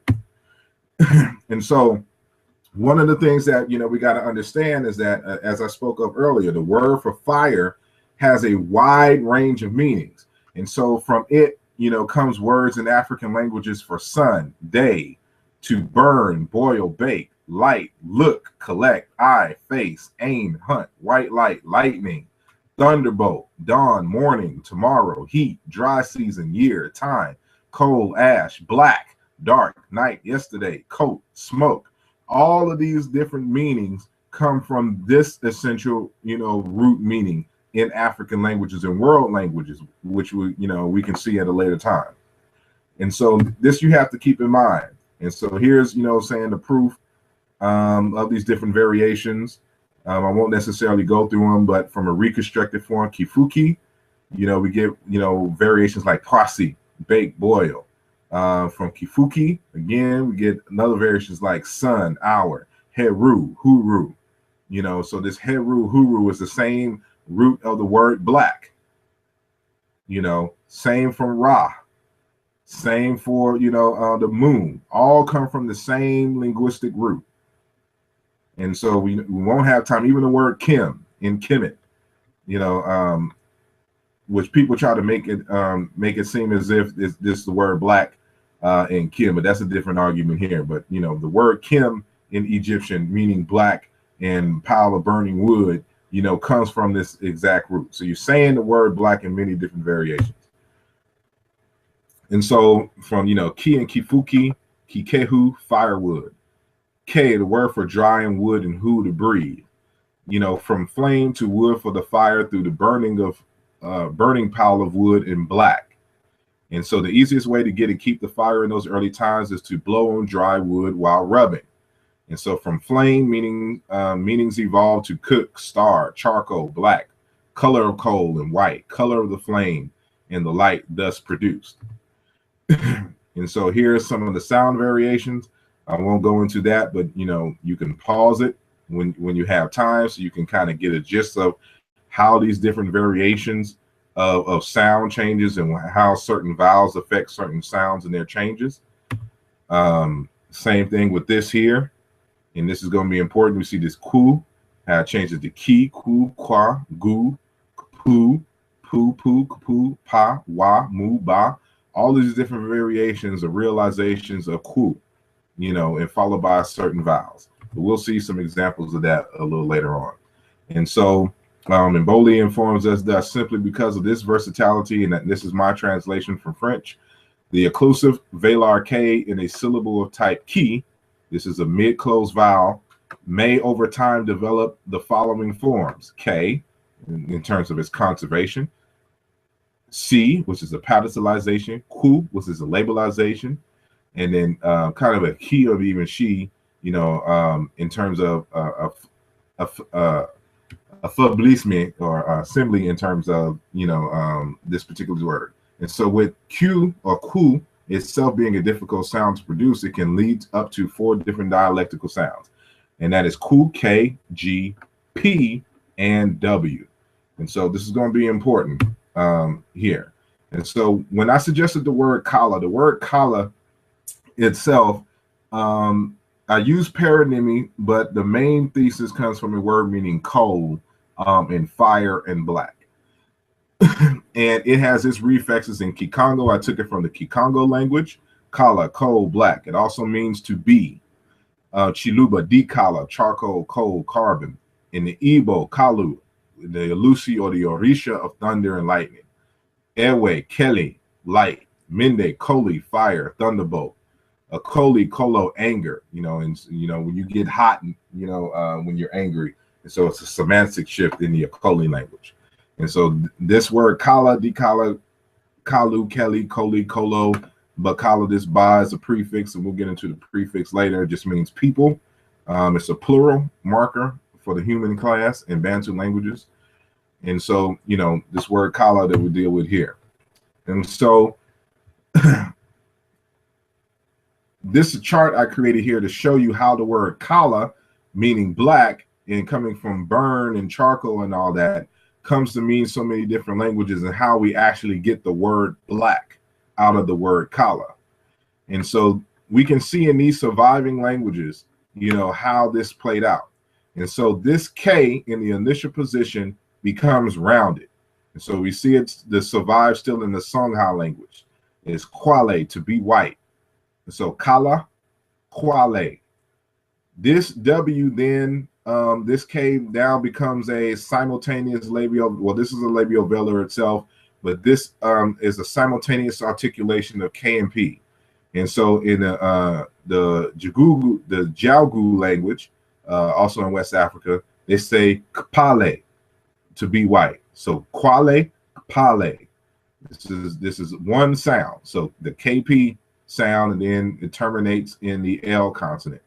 In the Yoruba language, they say akpala, lakpala pa. It's a partial reduplication here. Ringworm, which means it's a white blot on the skin, like leprosy. And so not an actual worm. If you ever seen ringworms, you know that they're white on the skin. And so in different variation, the K is dropped, and they just say apala, same thing. And so in one dialect, they say akpala, in another dialect they'll say apala. And so this L turns into N. And remember what I said, given the example in Yoruba, it's pon. And so kala, pon. In Gas language, kapale or kaple, light complexion person. Same root from black, a light complexion person. And so you see now that the KP, KW sound has an intervocalic, has a intervening vowel. We call these epenthetic vowels. An epenthetic vowel, that means that, you know, you insert a vowel in between historically a consonant, between two consonants that were historically one consonant. And so this is one consonant, even though we write it in English with, you know, two sounds, but now a vowel has been placed into it. So they don't say pale, they say kapale. So there's kind of metathesis here on the A sound. And then, you know, so in our herbo, so now the K is, excuse me, let me go to fawn, is now a G sound. And so it's the voodoo, which is the spirit of lightning and thunder. So blah. So this is still simultaneous pronunciation, GB, blah. In the herbo language, gabrara, thunder, which is really more lightning and thunder. And so we go back into the Middle Egyptian. So, you know, this G is dropped just like how this K is dropped in the Yoruba. So they say Apala. In Egyptian, the K, KW, KP, GB, the G is dropped, and now we're left with BL or BR in Middle Egyptian. And so we have BR, bright light, BR, oily, bright, white, bedazzled, BR again, to sparkle, to glisten, with all these different suffixes. These are all suffixes on this root. We mentioned the Chiluba, you know, variations before. So, you know, the same thing happened with them. Bala, BaKala, Laba, all coming from a GB sound. And so Proto-Indo-European, bright, white, shine, flash, burn, bell, you know, which originally came from a labial velar sound that started with K, kala. And so in Hebrew, you know, the epenthetic vowels, you know, intervene. So now the B sound is turned into M, and the L, you notice that the L's and R's stay consistent. But, you know, the G, K in Arabic, Igbo, Kamalu, Arabic, Kamal, Hebrew, Gamal, or Gamel, you know, and recompense in terms of ripen, fruit, be perfect, lightning, and things of this nature, all come from the same root. And so this is how the word kala becomes the word black, through a series of sound mutations. So I wanted to show you in sequence, you know, how this actually happens and how in these different languages it has survived even to this day. And so we mentioned earlier that the B sound can also turn into M. And so the G and the K is dropped, and we're left with the ML or MR variant. And this is what we see here in the MR root. In Igbo, Miri, Mili, water. Hasa, Maro, Maro, spring of water. Tamariri, star. Arabic, Amar, moon. Semitic, Mir, shine. Bright. Yoruba, Meri, Meri, shining. Or Muroro, shine. Moonshine. Oduyoye, this is the source. And in the tree language, Mmere, mushroom, white, which is, you know, mushroom is white. Ga, Mele, mushroom, Akkadian, Maro, to see. Or Herbo, Mre, to see. All of these different ideas come from a root meaning fire, because fire allows you to see, even when the word for water, because it's a shining and a glistening on water in the daytime. And so it went through a semantic shift. But, you know, Tamariri in Hassa, meaning a star. Again, a star is a big, to the African folks, a big furnace, a big pile of burning wood. That's what the sun is. That's what the stars are. But from that concept of light and bright, light allows us to see. And so you have another semantic shift based off of that root, you know, to see. And so this is important. So we see here, BR to MR to MN, you know, root in Chiluba in Bantu. Munya, shine. Munya, sun, heat. Heat of the sun, light, day. Munya, same as Munya. Muunya, or Chimunyi, light. Mundu, lamp. This is where we get the root for Amen from, in terms of Amen Ra, in terms of Amen being the sun. And so it comes from this root here. And so in the same fashion, how the word for shine, light, and see, just like in the other variations in Chiluba Bantu, it comes to mean see. So Mona, see, perceive, feel, experience. Representation, spectacle. Mirror, see one's own reflection. Apple of the eye. Lumwinu, mirror, glass. Mumoni, a seer. A witness, one who owns property. So to see is to possess. in African languages. So that's why, to see means ownership as well. But demona, I don't have it bolded right here, but act, see, vision, show. All of these are the same root. And so we see these in the so-called Afro-Asiatic languages as well. Believe, mind, to think, men, knowledge, to know, analyze, understand, all coming from a root meaning to see, which ultimately comes from a root, meaning wood or fire. And so you can see this when I say TOB, database, that means the Tower of Babel database. So you can go to Google, type in Tower of Babel database, and you'll be able to type into the database certain search criteria, and you can type in this and this will come up. So we would expect also, without the B turning into M or the R turning into N, that we would see these words meaning to see. And sure enough, we do. So the BR root meaning light, goes to mean seeing, which goes to mean knowing. So bar, see, know. Bere, see. Egyptian, ber, see. Gudu in the Chadic languages. In Burina, Saho, the Afar language. Bar, to learn. Lower East Cushitic, bar, learn. Somali, baro. The Hollow, Sanye, bar, no.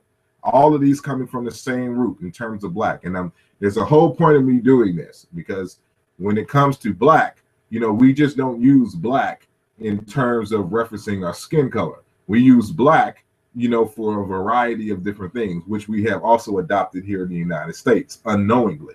And so we're going to continue. And so that same BR root is in the root Siba, which means star and also intelligent. And so so-called Siba or Seber is wise, intelligent, judicious, teaching, school, guidance. Sabe in Coptic, wise, intelligent, judicious. Seb, intelligent, cunning. Suba, initiated teacher and student, one versed in hidden knowledge. And I have this in red so I could show you the source, of it here. So it's Amadaha Patibal's article, The Living Tradition in UNESCO's General History of Africa, that you can see this, page 191. Bantu, Ziba, Liba, Ziba, Seba, knowledge, wisdom, diviner, physician, one who knows, one who is an expert, teach, have intercourse, converse with the spirits, priests, magus, the whole nine. And so this is in Wagner's book on Sumerian and Intu languages, 1935. And so, but it's also the same root for star. So intelligence, the word for sun, star, wisdom, being able to see, lightness, brightness, all of these come from the same root as we get in terms of the word black. And so here's another variation, as we see here with Siba or Sibir, intelligence, and star. This, remember that we said that this also interchanges with K in those other African languages. It also interchanges with that in Chicam language as well. So you can see Sibir, Sibeku, wise, in the Vigus dictionary, page 1601. And then Sebek here, wise, Vigus, same dictionary, 1607. Same root. Notice that we have, this BR, K, and things of this nature right here. Why do we have this here? Because of that sound value. And so this is going to be important. And so what I want to do now is take a break. And so I'm going to see if we have any questions, from the panel or the question and answer app. We're going to take a 10-minute break. And so just keep your monitors, open and whatnot. So don't close your monitor. And we will see if anything, pops off here. I see my brother Wujawu is here. I don't see any questions in the question and answer app. If brother Wujawu is still there and he wants to, say something, you can say something. You can unmute your mic. Yeah, Hotep, peace. Hotep. Peace. Yeah, Peace. I'm just listening. I've been sitting back listening, and I really don't have a question. I'm just following along, and I don't, if I try to create a question, I don't want to do that. So, but no, I follow along, and it's very good. I read your previous work, BaKala of North America. So I'm following along pretty good, and I see that you've expanded on it really, really. Yeah. So I appreciate it. I'm just sitting back, so I'll just continue listening. I appreciate it. Yeah, I mean, there's so much that I've learned since I originally wrote that text, and so I'm be doing an updated version of it within the next 2 years, and it will have much of what you're seeing here now. So there's some stuff I have to revise in the text. Some stuff I'm gonna eliminate in terms of perspective, but the crux of everything is going to be the same. So now I have more information to really kind of bring that point home, which was, in that preliminary work on the BaKala of North America, published in 2009. And so, so yeah, that's what we kind of get into. So I just wanted to give people a little, break from looking at the screen. They can just hear, you can, stretch your arms. It's been a minute, been about 2 hours now. So we have, less 1 hour to go.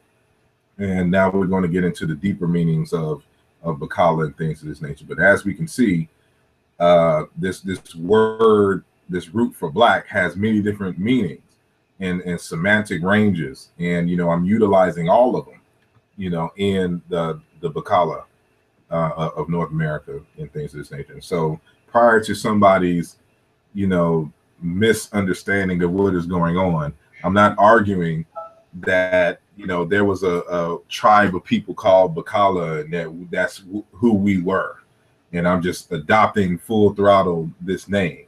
This is what I'm suggesting here is a new name for African Americans that speaks to who we are and our experiences here. And so that's what I kind of went through at the beginning of this lecture, and and we'll be joining back, and we'll get back into the lecture in a little bit. And so just wanted to give an opportunity to see, because I can't see when it's on full screen. So to see if there was any questions in the question and answer app, and it doesn't seem to be at this time. So get something else to drink, swallow, and then I'm just going to jump right back into it. Yeah, and I would, as you were talking, as you've been talking, Okay. I'm just going through in my mind, brainstorming how to convey this and get it saturated outside of, you wrote a book and you have some other works and expanded works, but trying to just think, how can we further, how can more people get an understanding of it? Because I'm seeing that people will use these terms and even use some of the work that you've done, but I can see that they don't understand it. Yeah. So I'm trying to brainstorm and trying to see, how I don't know, maybe I don't know, create another way of explaining things, explain a little differently, or yeah. This is part of the reason why I'm doing this, and so why I'm going in this depth. And so I want to be able to refer to the people who don't like to read, don't want to necessarily purchase the book. I could still be able to explain it and have the detail in it if you at least have some hours to spare and view this this correspondence here. And so it just really kind of depends. What the biggest hurdle is, one, showing that you are free people. You have agency. And they haven't been free in their minds so long that it's hard to tell them, that it's hard to demonstrate that this is what you can do. This is what your ancestors have done. Your ancestors weren't always the names and the people that they were. They moved. The ancient Egyptians, when they were the Remetch, and all of these different variations, they only became that as a result of coming together. It's different groups who came together as a conglomerate and created ancient Egyptian society. And so, there was no Kemet before that process happened. There was no time marrying. There was no, black or Bleket or Hindu, which means the interior, until these people decided to come together and become a people. And so, history has again shown or has displaced a people and forced them to come together. And so now, since we've been forced to come together and we are together and we accept each other as one, now we can get about the business of doing and creating our culture and our identity, based on our own terms. And so this is fundamentally what I started that process of doing in the BaKala of North America book, in which I'm hoping to explain for folks now. And so this allows them to kind of rewind and in terms of the archive, uh, the work, so they can learn at their own pace and get it at their own pace. And so part of this was a linguistic analysis. And so you'll have to understand a little bit about linguistics. So I'm trying not to get too deep. I'm not trying to use too many linguistic jargon, but just showing you, the correspondences and how this stuff, moves, and showing you the sources. Yeah. And so I'll just get started. So put the screen back on mine and go back.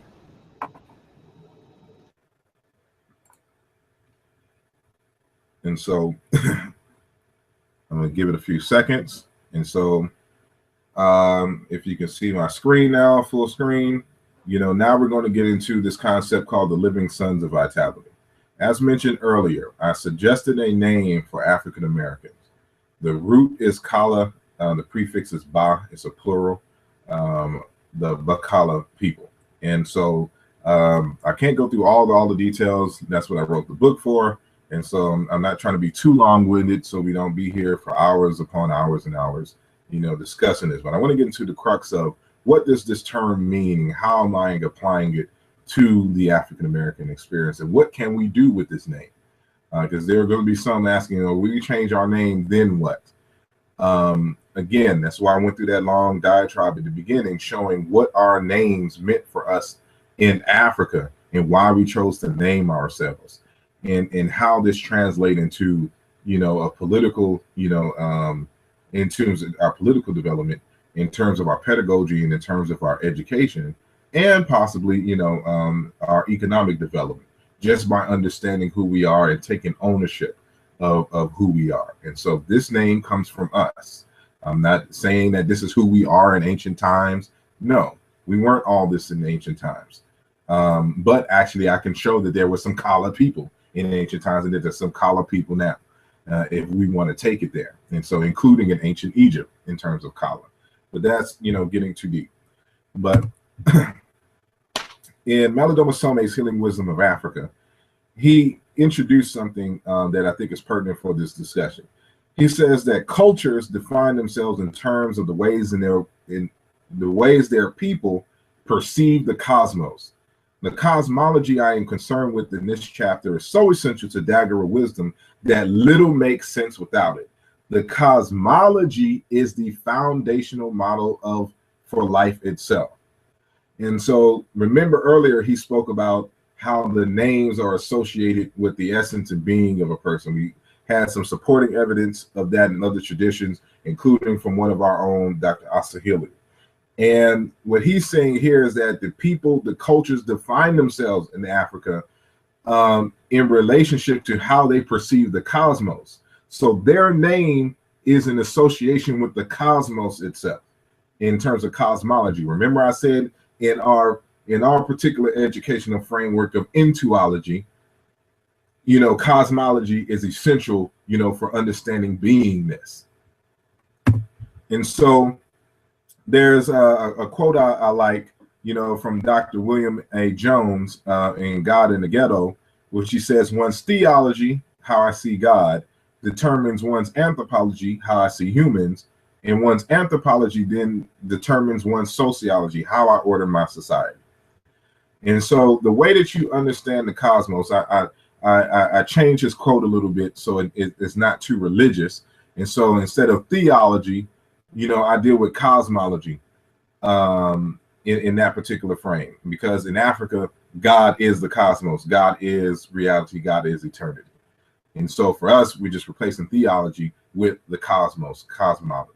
And so one's cosmology determines one's anthropology, how you see humans in terms of our relationships. And one's anthropology then determines one's sociology, how I order my society. So that echoes what Malidoma said in his own work in terms of the cultures define themselves in terms of the way they perceive the cosmos. The cosmology is the foundational model for life itself. And so, anybody familiar with ancient Egypt knows that they modeled their society based on what they understood of the cosmos. That is the defining feature of ancient Egyptian civilization. And so Daniel McCall, in the text called Writing African History, he says that Africanizing history must begin with a holistic attempt to understand the total world view, and that should be together, and cosmology of African peoples. For without looking at their oral history in the total context of their thought, we cannot understand the meaning that history has for them and why they have preserved it. And so cosmology in worldview is central to understanding African people. And so as African Americans, we lack a cosmology. We lack a worldview. And so if we're going to become a people, we need to develop this. And so, and not only this, our perception, our understanding of the cosmos needs to be reflected in our name, because that's the African tradition. And so we associate ourselves with the cosmos, with the eternal, as Dr. Hilliard said, and not simply with a location, a local spot, an empire, a religion. That's not how we identify ourselves. And so, keeping within this tradition, as a student of African history, this is, the frame in which I developed, the BaKala of North America. And so, we get further echoes in terms of the relationship of cosmology to the understanding of the people, comes from Dr. Foucault again in his African Cosmology of the Bantu Congo. He states, understanding the worldview of a people is the cornerstone for understanding their culture. And so remember that the African Americans and African American Cultural Development Project, we are in the process of developing and crystallizing our culture. And so we're trying to, mark our unique place in the world. And so we need to have a worldview. We need to have an understanding of the cosmos and our relationship to the cosmos, for this, development of the culture. And so, we have here Missner, Casey Thorne, and J.A. Wheeler in the text called Gravitation, says this particular quote, which I like. The right order of ideas may not be, here is the universe, so what must man be? But instead, here is man, so what must the universe be? And this kind of echoes, what the ancestors would say, as above, so below. And there's a relationship between the cosmos and man. And so as an exercise, this wasn't in my original article. This is something that I added into the BaKala book. I decided to write the word BaKala in the ancient Egyptian script and to read the script ideographically. In ancient Egypt, you had what is called pictographs. And these pictures, represented what the picture is itself. So if we were to read this as pictographically, we would understand this as foot or leg, arms, hand, mouth, lion, person, people. But, they were also represented ideas. And so we would call them ideograms. And so from this pictogram, you get the idea of place, abode, people, ka or keter, because it's really an R sound after it, the double or soul, vital strength, image, genius, person, character, disposition. The R, for mouth in terms of its pictographic nature, also, means at, by, near, to, toward, into, with, among, from, every, concerning, up to, until, against. And allegedly, these do not have any sound values, but they're just generally mean humanity, person or man. And so, so this is how we would write the word BaKala in the ancient Egyptian script. Now, when I originally wrote this is something that I have to modify. I didn't adopt, because this is what we call a biliteral. The ancient Egyptians didn't write out their vowels. So this is this. We have pictograph, ideograph, and then you have phonograph. That means these glyphs represent sounds. And so as a phonograph, this represents the B sound, the foot, the leg. This represents the K and nasalized R sound. This is an R sound here, and these are determinatives or classifiers to let you know what the word, the category in which it belongs. And so this is a biliteral, is a K, a nasalized R. It's a different type of R than this R, but we're still going to use this R in the same fashion, because the nasalized R and this R is just, you know, representing the L sound for us, and because they're just two allophones of the same sound. And so this is going to be what we're going to consider, for our sake and purposes, a phonetic complement in essence. And then we had the son determinative, you know, and the plural strokes letting you know it's a multitude in terms of people.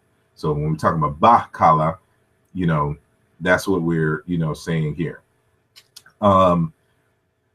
And so, you know, this is fundamental to developing an African American cosmology and ideology, so to speak. And so you can read these as words. You know, this is a word, this is a word, this is a word, and these are, you know, supporting, you know, themes of words. And so remember, place, abode, people, the double, soul or spirit, character, genius, you know, at, by, near, toward, into, among, you know, these are prepositions, things of that nature, humanity, and then plural strokes. And so this is an ideographic, you know, definition of BaKala. And so remember, when I first initially did this, you know, this just kind of played out. So this is kind of coincidence, or is it coincidence if we believe in divine intervention and all that? But I won't take it that far. But this is what we call a shinu. This is what you would put in the middle of a, you would put the name of a king or a royal inside of a shinu. And so I'm arguing that we are a royal and divine people, so I put our name in the shinu in terms of BaKala. And so an ideographic definition of BaKala, if we read this ideographically, would be, because this is an elongated variant of a sign in ancient Egypt that means shin, and it also means eternity, you know. And so from eternity, you know, we use the word, I use it to mean universe. And so, you know, eternity and universe, same thing. So the universe, you know, that was what we encompass here, you know, eternity in a circle, is the place, remember that this means place, where the soul or spirit turns, and I wish this would scoot over, but that's the mouse sign, turns into a, you know, person or people, human beings. And so we're saying that fundamentally the universe grafts itself, evolves itself, and it manifests itself in part as human beings, and that human beings reflect the universe or eternity, you know, as spoken of, you know, earlier from this particular text by the scientist, gravitation. The right order of ideas may not be, here is the universe, so what must man be, but instead, here is man, so what must the universe be? That same type of ideology we find in African traditions. So I'm just keeping it in African tradition. So Amadou Hapati Bal, in his book on the person, says that to contain man, the all-in-one being, Mangala, the creator or God, devised a special body, vertical and symmetric, able to contain in one and the same time a piece of all the existing beings. This body, called Fadi, symbolizes a sanctuary where all beings are moving in a circle. This is why tradition regards the body of man as the world in miniature. According to the expression Mayidini Medanin Diye, which means man is the universe in miniature. We go to the Daguerre people in Burkina Faso. Same type of perspective. For the Daguerre, every person is an incarnation, that is spirit, who has taken on a body. So our true nature is spiritual. This world is where one comes to carry out specific projects. A birth is therefore the arrival of someone, usually an ancestor that somebody already knows, who has important tasks to do here. The ancestors are the real school of the living. They are the keepers of the very wisdom the people need to live by. The life energy of ancestors who have not yet been reborn is expressed in the life of the nature in trees, mountains, rivers, and still water. Grandfathers and grandmothers, therefore, are as close to an expression of ancestral energy and wisdom as the tribe can get. And we're going to show you that when we're talking about spirit, we're talking about laws of nature and or energy. And so this is going to be important. And so for all of us who are not, into spirit and spirituality and things of this nature, we can use it in a more scientific fashion.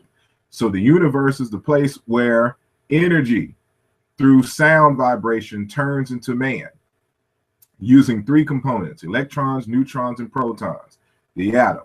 This is what I'm associating with. I'm making this up. You're not going to find this word in the ancient Egyptian script. I'm using this word, our name, using the ancient Egyptian script and reading it ideographically to tell us, what, to see if it informs us of anything that is in correspondence to African tradition, and just so happens to be.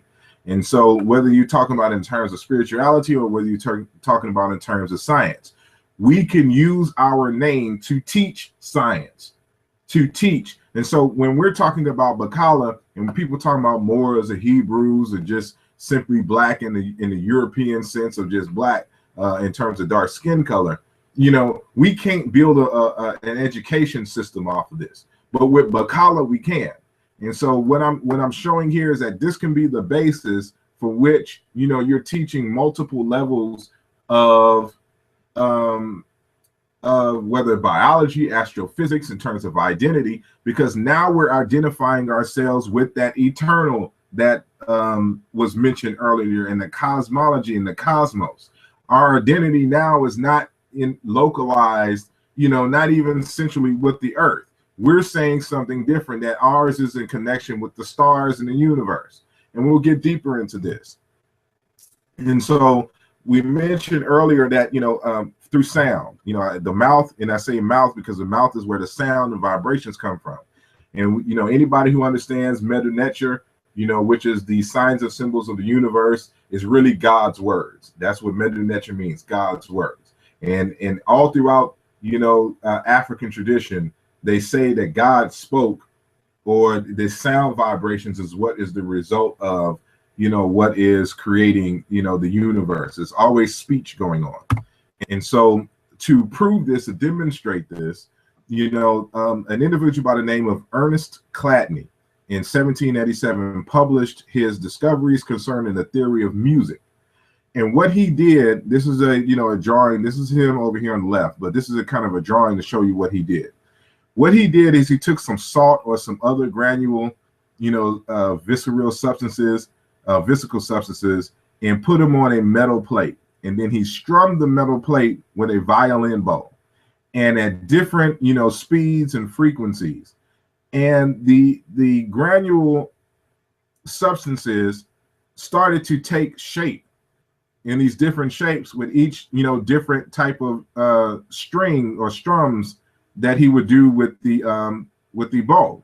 And so what you see over here on the right hand side is the drawings, of the shapes from the different frequencies that he was able to demonstrate with the bow. And so you can see this in the discoveries concerning the theory of music. They were published in 1787. And so with this, began the process of discovery, is showing that, again, we get motion through sound vibrations. We can't hear all the sounds in the universe, but it's through these vibrations, through sounds in the cosmos, that we get that matter takes its shape. And so, one can echo, what the ancient Africans were saying in terms of, everything that we see are words, manifestation of God's words. Well, you can say that if you just replace the word God with universe, eternity, things of this nature, the cosmos, it's the same thing. And so this is what we see here. And I'm going to need your help, Brother Wujawu, on this, because I don't know if you or the audience will be able to hear this. So if you can unmute your mic, real quick, if you're still listening. What I'm going to do is I'm going to play a video. So I need to know that, it's two things that I'm going to be asking of you. If you can hear the video, and two, if you can see the motion in the video when I start to play. So just let me know if one, or if you could see one or two of what I just said. All right. Okay.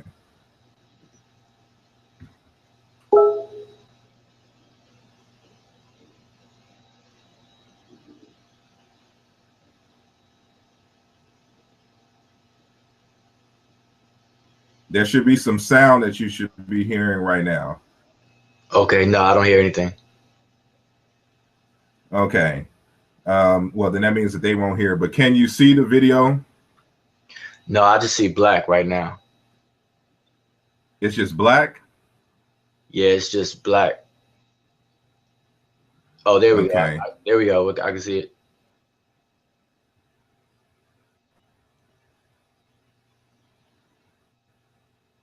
I can see it, but I can't hear it. Okay. So what is going on right here is that they've updated this experiment, and they've attached, instead of doing a bow and arrow, I mean, well, the bow, the violin bow, they've actually attached an amplifier, with different frequencies. And so right here is the scientists turning, it would be better, but it's a loud screech, and they're just pouring the salt and all this other kind of stuff on this, an amplifier. So with each new frequency amplification, new shapes arise, from on the plate, as you saw in 7th class.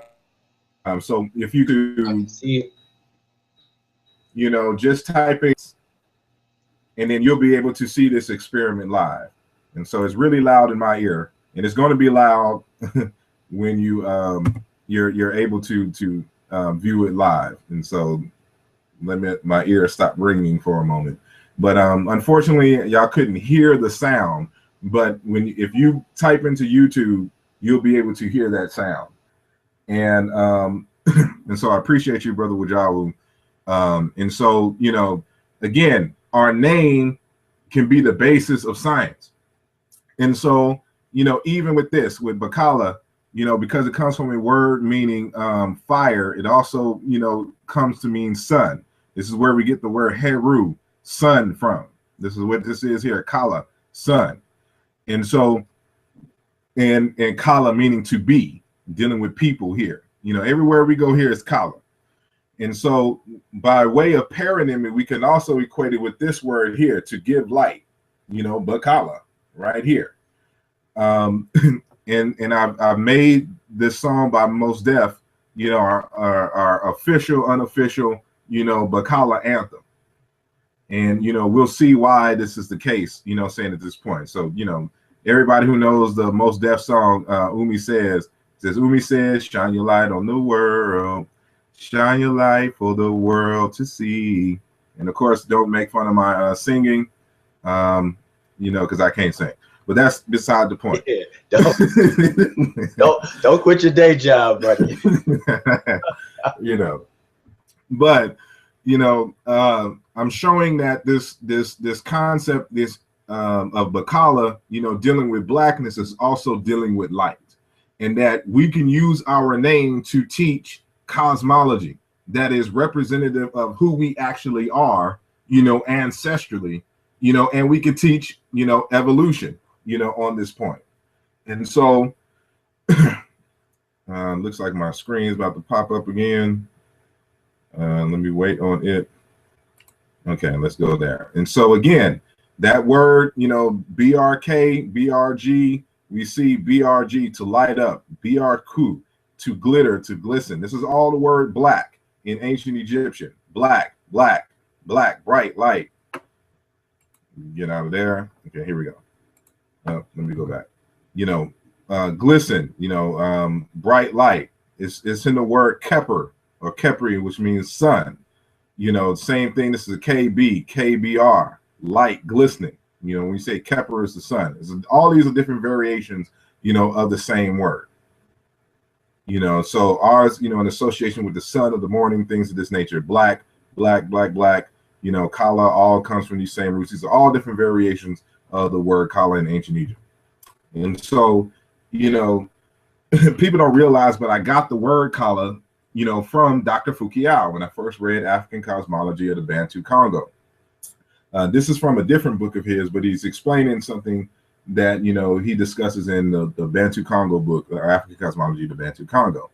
And so in this text, and I'll just read it, you know, talking about African tradition and how we saw ourselves.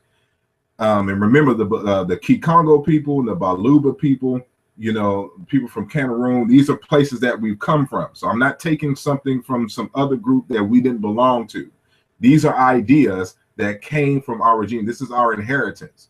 And so from this same Kikongo people that we came from, especially those living in Louisiana, Alabama, and, you know, places like Texas, where, you know, a lot of these Bantu speaking people, you know, came to, African society in general, and the Bantu in particular, perceive a human being as a power, a phenomenon of perpetual veneration from conception to death, a perpetual reality that cannot be denied, and more so after death, because this physical reality becomes a spiritually living reality in words, deeds, experience, image, and invisible radiating sun.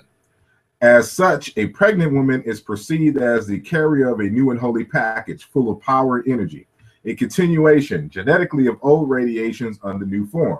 The entire community awaits for the coming of the package, the infant, the child, or the muntu to be born. The birth of a child is perceived as the rising of a living sun in the upper world, Kuinseki. The death of a human being is perceived as the setting of a living sun in the lower world, Kuimpemba, the spiritual world, or the world of the ancestors, the community of the dead. And so this is a lot here. What he's saying is that ideologically, the Bantu speaking people, you know, we saw ourselves as living suns, that the sun is a representative of us in our life cycle, you know, going through evolutions, you know, from time immemorial. The same ideology exists in ancient Egypt. You know, it exists in West Africa among the Dogon and things of this nature. We are suns, living and radiating experience. Every child that is, when you see a pregnant woman, what they say is that, you know, she's holding a son, not an S-O-N as in a male in gender specific, but an S-U-N, a living package full of energy, you know, that's coming to bring gifts into the world. And so when we are born, you know, the word kala means to be, but it also means cold and, you know, and burn. So you're a living sun. You are a living package of energy, which they associate with fire, you know, in African traditions in terms of energy. And so this becomes an entire cosmology. And so we see this manifest here in this Congogram, which we call it the Kinga in the Congo cosmology. You see this over here, it says Kala, the Kala stage, the rising sun. So what you're seeing here is the cycle of the sun, and these are suns, and these are individual people, you know. And so in the land of ancestral radiations, because the ancestors are nothing more but radiations and energy, just light. And so this light package, you know, comes into the womb and is born. You know, we grow to maturity, we have experiences, and then our light is out, you know, but the radiation still lives on in the realm of radiations known as the ancestral world. This is our African cosmology here. And so this, you know, is a round circle, was fit in the same fashion of how we have it in how I chose to do it with the BaKala.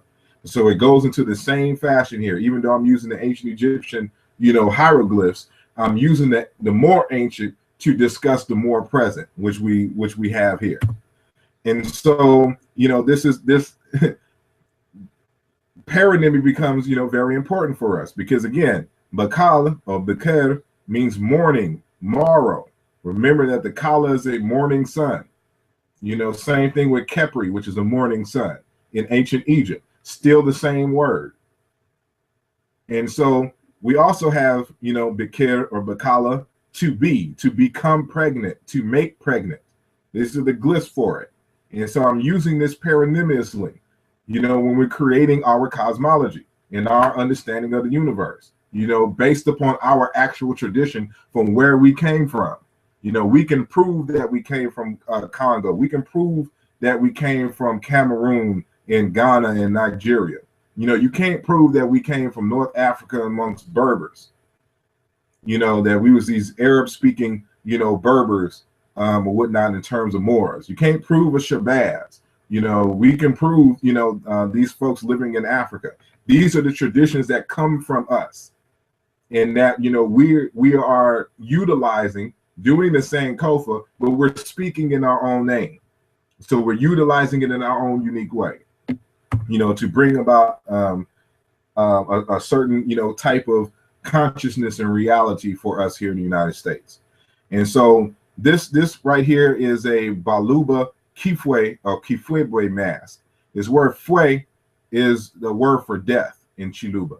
And this is a cognate with the word mut in ancient Egyptian, the word for death. And so the labial B, D voice and turn to F in Chiluba, but it was nasalized and became M in ancient Egypt. So when you see mut, this is what you're seeing here, kefwe. So it's really probably mwet, instead of mut or mut, as we say in Egyptology speak. But that's neither here nor there. This mask here is a death mask, and especially of a king. And what these little intricate circles are really rays of the sun. And so I put this here because we're showing again, the Baluba people, where we come from. A good chunk of us came from the Baluba people. And so just like their cousins, the Bakongo speaking people, they associated us in terms of who we are with living suns. And so they would have these masks, which would be equivalent to any mask of Ra or Heru in ancient Egypt, or even Heru. And so in that same fashion, this is what you're seeing here. And these are rays of the sun. We actually see these in Nigeria too, with the itchy scarification on the mask, and even the people. They have scarifications among the Igbo people and even the pygmies that used to live there, representing the sun. And so, this sun, these star cosmologies and associations are ubiquitous across Africa, and we're just keeping in that tradition. And so this text that I have here is actually from an unreleased text written by Dr. Mubabinge Bololo for a work that is being translated into English, his PhD dissertation. And so, he's describing a similar mask. It's not the exact same mask, but it's a similar mask in his book. And so he says, above these three motifs, we have the human face in the form of the solar disk.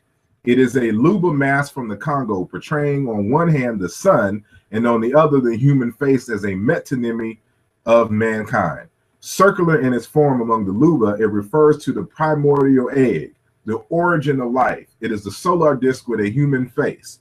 This human sun mask represents Diba Katangidi Bwa Mu Mpala, the sun that one cannot look in the face, and Diba Dia Mona Lubidi. I don't have the proper tone marks because I'm not pronouncing this correctly, but the sun that sees two sides, from all sides, meaning the supreme creator. Diba Iba, the face of the master of everything, the face of the master of beings. And so again, we see amongst the Luba this association between mankind and the sun. And so even in Nigeria, I told you this is ubiquitous all of Africa. I can do this all day, but I only give a few examples for the sake of time. And it is a hunter's funeral. There's a book on Ogun, edited by Barnes, 1995. These are the page numbers where you can see this. And I'll just read this. This is what the Yoruba people were saying towards a hunter who had just died. And so this is at a funeral. I trotted and I trotted. I couldn't reach a combi anymore. That's the person. Our Father has been transformed into a heavenly light which never dies. And so for those of us who are familiar with ancient Egyptian culture, we know that when you die, you become a star and you exist amongst the imperishable stars.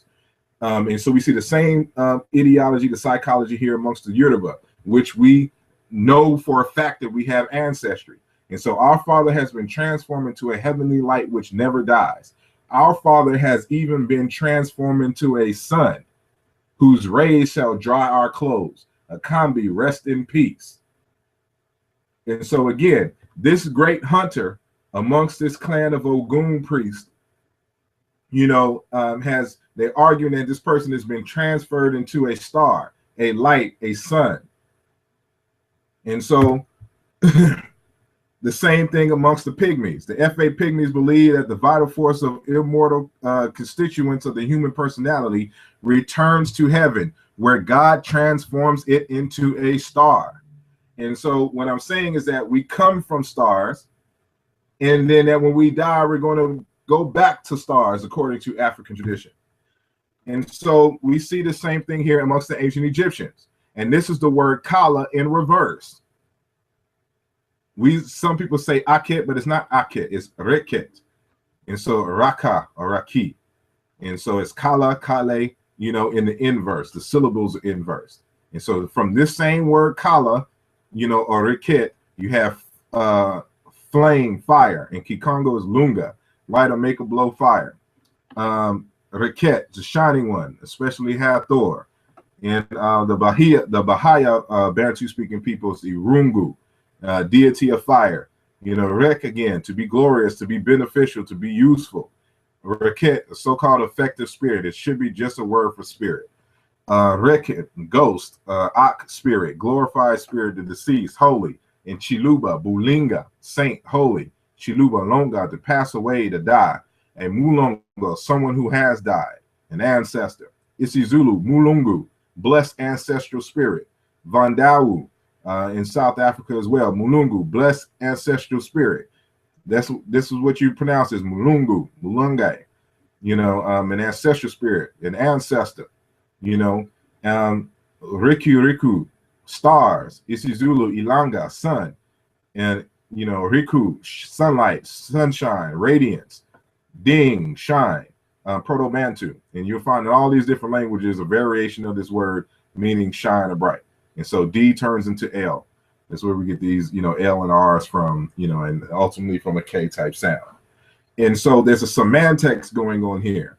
Because the words sounded like the one for, ancestor and the one for fire and flame, the ancient African Negro Egyptian speakers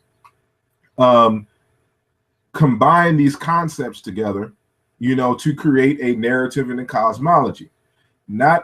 And what's ironic is they were right, even though it was based on linguistics, or folk etymology at first, it comes out that they were actually correct in terms of these associations. And so with that said, also, another semantics is that, again, what we spoke of earlier, that light and fire also deals with intellect. And so we see with the same exact word, spiritual power, intellectual ability, comes from that same notion of wood, fire, light, sea, knowledge, and intellect. And so when we talk about kala and things of this nature, we're also talking about intellect. And we'll see how this all plays out. But anybody who knows anything about science and evolution and world cosmology and astrophysics and things of this nature understands that who we are here in this world now is because of a real son died for us to give us life. And I'm not talking about the SON, you're talking about Yeshua in the Hebrew tradition, or Isa in the Muslim tradition. We're talking about an actual son, which in a region of condensed matter, evolves into the kind of stage that we see now. The outer layers expand, cool, and shine less brightly in terms of this. A planetary nebula happens, gaseous shell moves around, diminishing the core, and then it turns into a white dwarf. It implodes on itself, and then it creates these different elements. And so all kinds of elements happen inside the core of a sun until it gets to the point of iron. When it gets to iron, when the sun starts making iron in the center of its core, it is too heavy. The elements are too heavy. It can no longer create fusion, and then it implodes on itself. And when it implodes, it produces even hotter, gases, which create some other elements. So all of the elements that we are made up of comes from dying stars, literally light in the universe. And so, as we can see here from these things here, I don't know if y'all are familiar with Carl Sagan, who's a scientist, who made this famous statement: the nitrogen in our DNA, the calcium in our teeth, the iron in our blood, the carbon in our apples were made in the interiors of collapsing stars. We are made of star stuff.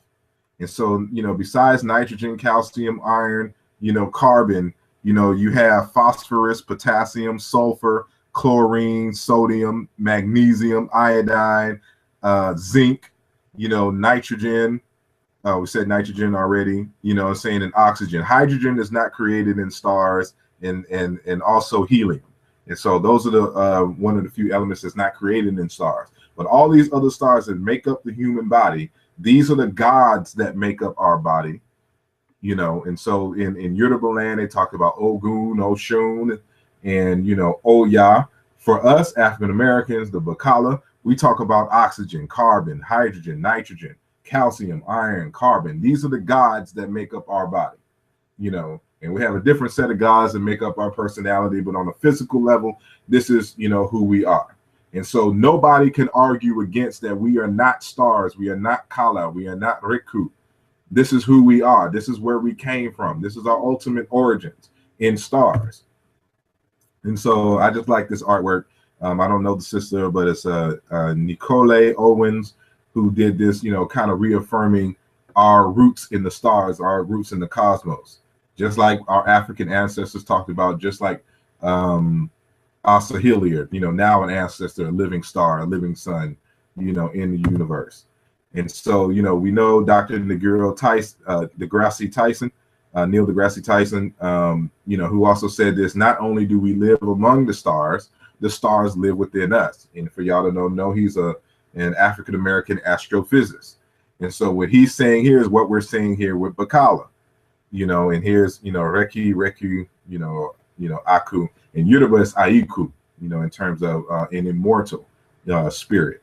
So they lost the nasalized of Ular Trill R sound. So they say Aiku in Yoruba. But, this is the word in the ancient Egyptian. This is how we spell it now. So when we talk about the BaKala, and who we are in these living sons, this is what we're talking about here. So we're talking about, evolutionary processes, how we became, and how, these, elements became who we are today. And so with all of that said, this is a modern Madombe script in Congo. And this is how you would spell BaKala using that. So I wrote it in the ancient Egyptian script, which you see right here. And this is how you would write it in the modern, Mandombe script, in modern Congo. And so the definition that I gave to BaKala is the enlightened, spirited, vitalistic people of the sun whose love radiates like the warmth of burning coals. So when we say BaKala, this is the totality of the meaning that we're saying. And so we can go into all these different meanings, and we can show linguistically, scientifically, and systematically that this word Kala, means all of these different things. Word Kala also means love. But, I didn't get into that as well. But it's in terms of enlightenment, intelligence, spirit, vitalistic, force, people, the sun, burning coals, warmth, and things of this nature. All of these culminate into, a meaning for us. And so we use this as the basis of our identity, not only as African Americans locally here in the United States, but cosmically and eternally, in our reference to the stars. And so with that, I also renamed Africa, Da Malalela. And this is just a modern way of saying Tamari. And this is a word dealing with friendship, love, family, fraternity. That's what this word Malela or Tamari means. And so when we're talking about Africa, we're saying now Dia Malela or Da Malela or Da Malelela. You can say it in those different fashions. And so, one of the symbols for African American is the burning coal, and these are, various definitions. You will have to read the book to see the details, how all of this comes about. And we're talking about, the consanguinity. This is the family relationship. And so when we're talking about the Ba Malela or the Balela, the African people, I'm saying that we are a different branch of the Africans. And so you have the BaKala or the Inkala or Inkale. You could replace ba with in. The N sound is a prefix of agent. And, we are part of the diaspora Malela. And so, for the BaKala, North American, African Americans, and then you have the Afro-Caribbeans, Afro-Mexicans, Afro-Brazilians, Afro-British. If they decide to, create their own name for themselves, we'll replace this with what they decide to name and identify themselves with. But we are on par with the Wolof, the Mandingo, the Malinka, the Bambara, the Oromo, the Collagen, the Nuba, the Tuareg, the Amarigna, the Bakongo, Malimbo, Ndungo, Luba, Luanga, Ovim Mbundu, Kabinda, Pimba, Mbundu, Khoisan, Batwa, ancient Egyptians, Kemechus, Remechus, whatever. These are all the, saying the African people, and we, are part of that branch of that confederacy. And so what we're talking about is creating a United States of Africa, confederacy that has a diasporic branch. And we are part of that diasporic branch, all within the same Malela family, in terms of fraternity, friendship, things of this nature. And so, it has bigger implications than just simply naming us. And so a few things that I have, kind of added since, when we talk about our ethnicity, these are the elements of our identity. And so our ethnicity is the BaKala or Nkala or Nkale. Our language is Chikala, Kikala, Shikala. So instead of saying African American Vernacular English or Ebonics, because we have an identity, or suggested identity, we can use, our ancestral language grammar mechanisms to talk about our language. So just like when you would say Kiswahili or Chiluba Bantu, we say Chikala, Kikala, or Shikala. These are all words dealing with a language. So the language of the Kala. And so Ba means people. So the Kala people, or the people of the Kala, or Inkala, so it means person. So we figuring us as a whole. But this is, we're saying the same thing. So as an individual, you would be a Mukala, just like a Muntu. So a Mukala is an individual. So I, Asar Imhotep, of a Mukala. But everyone who is listening now who is of African American descent, that means your ancestors, by blood lineage, were brought over here to the United States to be enslaved, by the European powers, and we and the descendants of those who were amalgamated from all those 46 tribes or ethnic groups in Africa, are the BaKala people. So if you came over here as a Yoruba speaking person from Yoruba land, you would not be a BaKala. You would be Yoruba.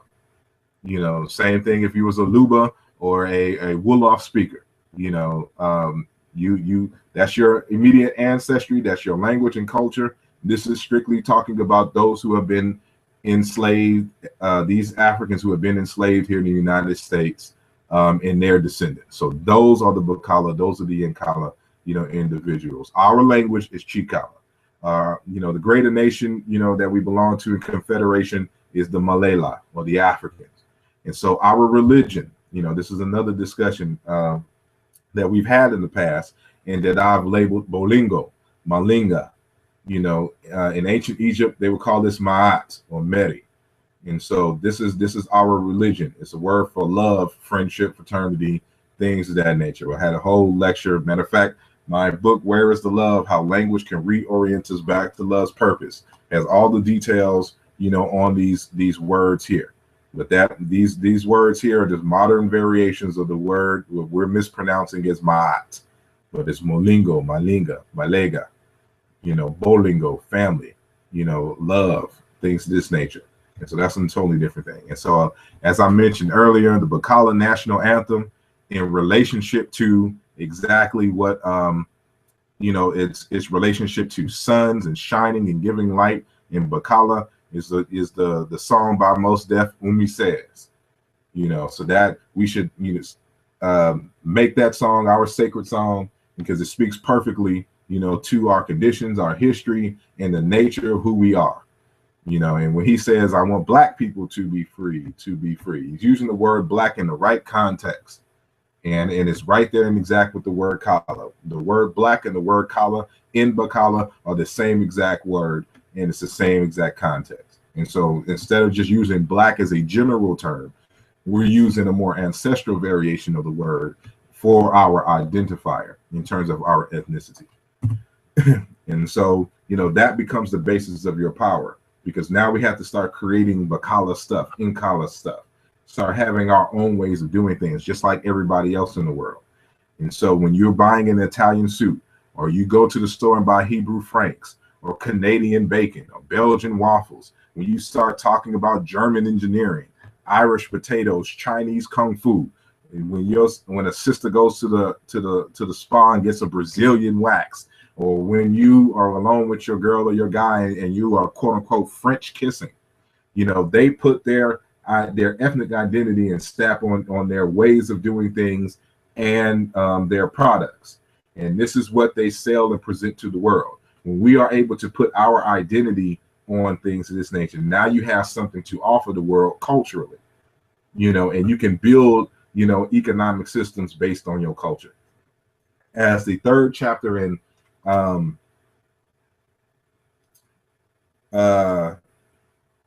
Dr. Amos Wilson's the Blueprint for Black Power, the third chapter is culture, the basis of power. And so, from these ideas, I'm just putting into work and put into manifestation what our ancestors have wrote. So I'm just culminating, stuff that we've already agreed upon ourselves, and just put it in a unique, creative way that we can utilize it and move forward proudly in the world, just like our ancestors did when they created ancient Egyptian civilization, Mande, the Luba civilization, or any, Ethiopian civilizations, things of this nature. They decided on, what their community was going to do, what they came here for, what they were associated with in terms of relationship to the cosmos, and they lived out their life that way. And so anybody familiar with ancient Egypt, again, their whole society was rooted in their cosmology, just like all the African groups that we spoke of earlier. So within that tradition, but speaking in our own name, this is my suggestion for a new label for African Americans, one that is eternal, one that can stick.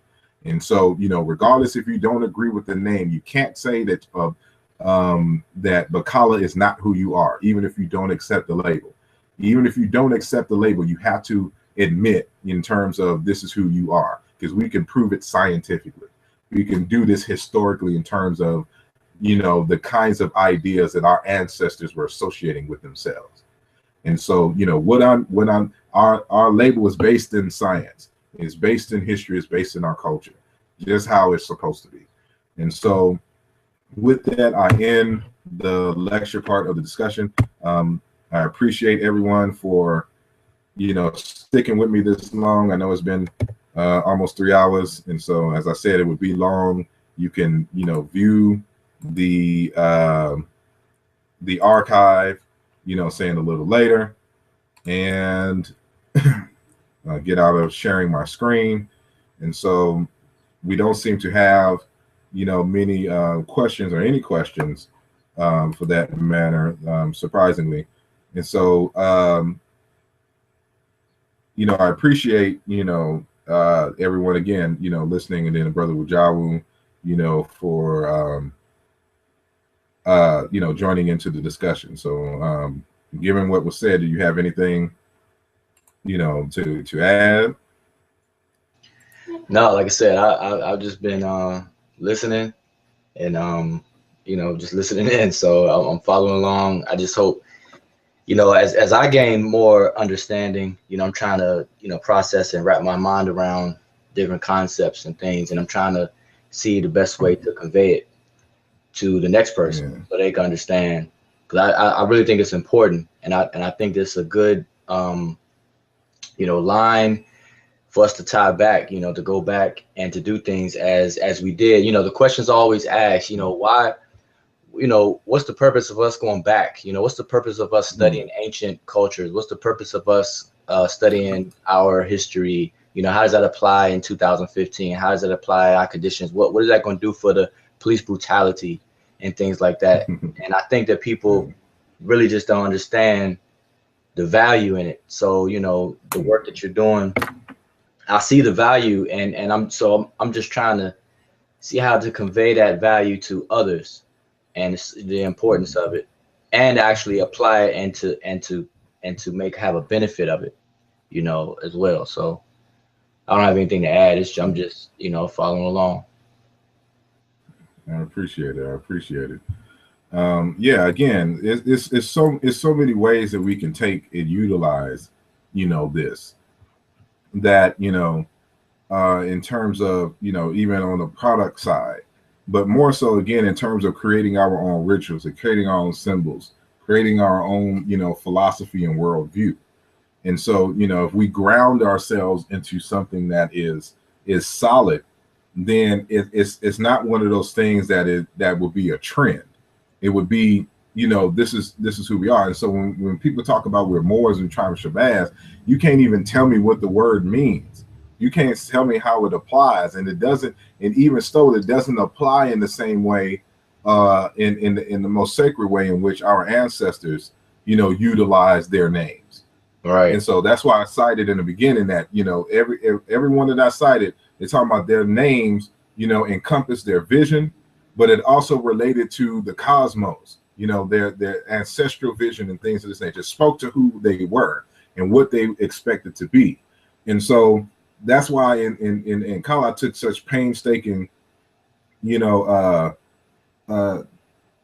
time, you know, and effort, you know, to make sure that all of these criteria are met, you know, utilizing the same type of principles. So we're in alignment with what our ancestors were doing, but we're also at the same time doing something different. And you know, that is unique to us. and I think unknowingly, I think that the point could be made for the usage of the word black. I know you kind of said that earlier, that Yeah. you know, this widespread usage of the word black, no one is using the word black to literally describe their skin color, as in the Crayola crayon color, you know, that pitch black color. So, you know, I find it strange for people to make an argument out of that when no one's even using it in that sense. And even the word black, it means dark. Like you said, it's a range of different hues from light brown on to a very dark color in terms of color. But I think the word black latched on nationally because of everything that you were talking about, because it unknowingly it does encompass so many other aspects as we did ancestrally, you know. And this is how people even try to explain it. They say, you know, black, you know, we come from the cosmic dust, you know, black dark matter. You know, people try to explain it, but in their attempts to explain it, they're really talking about everything that you're talking about, all those different points that we encompassed in naming ourselves. So black is used in that sense. It's just that people, I don't know where I'm getting that from. How do I stop that? I guess it's gonna stop on its own. But yeah, so you know, I think that's why black, you know, took on and held so fast in the way people use it today. And I do understand the political or the legal aspect or the legal definition of black, and I think that's where the argument should stay for those people who are arguing it, you know. And that's a whole totally different conversation, you know. But I think people are mixing it. Even with that, you know, again, that's why I stress agency. Even gone, you know, every single time a Moor tries to make an argument about black, they're talking about some kind of legal jargon that Europeans came up with. They can never cite an actual Moorish legal definition, like from their own language, from their own script, or doing anything to this nature. Everything leads back to the white man in terms of what is legal or what is not. And what we're saying, what I'm saying here, and what the African Center community is saying, is that we have agency. We don't have to depend on, we can be who we are, even if it don't agree with the white man's legal black dictionary.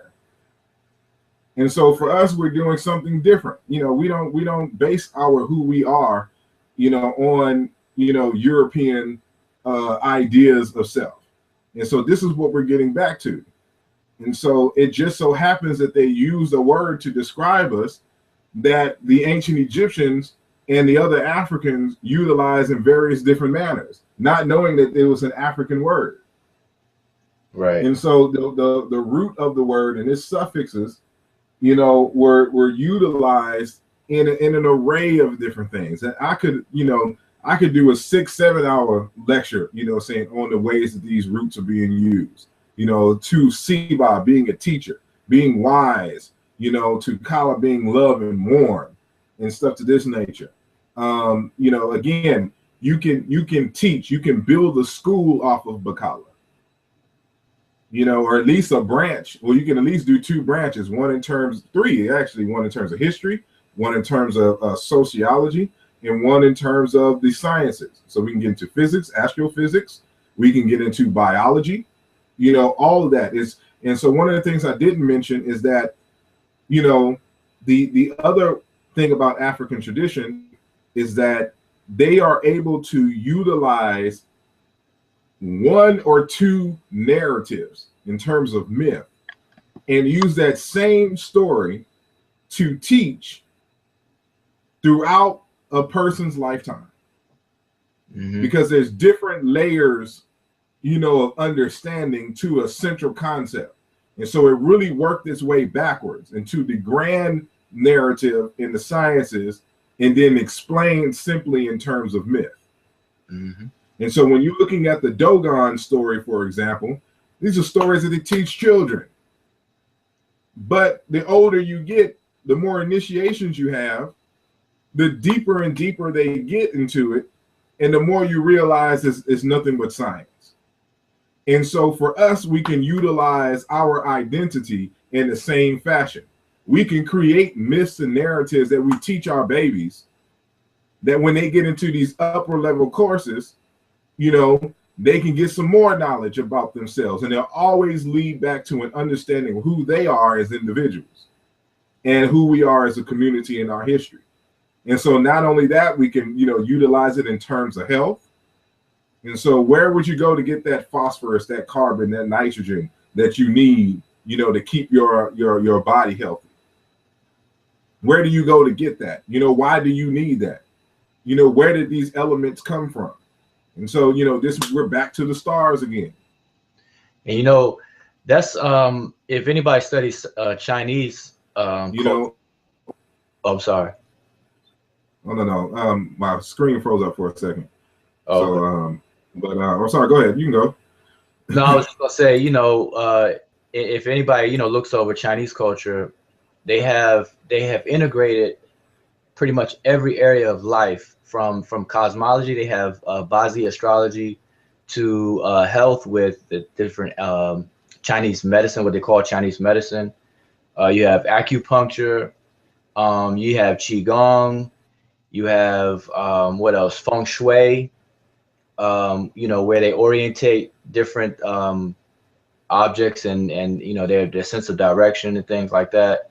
So they have a well integrated system, even all based around the person. You know, who they feel that the human is. You know, in their case, you know, Chinese people and so on. So you know, it just seems, you know, it's automatic, natural. It's something that we did and something that we need to do. And I think our absence of it or lack of it is a major contributor to the problems that we have as a people today. So, you know, when people ask the question, what's the purpose of us studying history and things like that?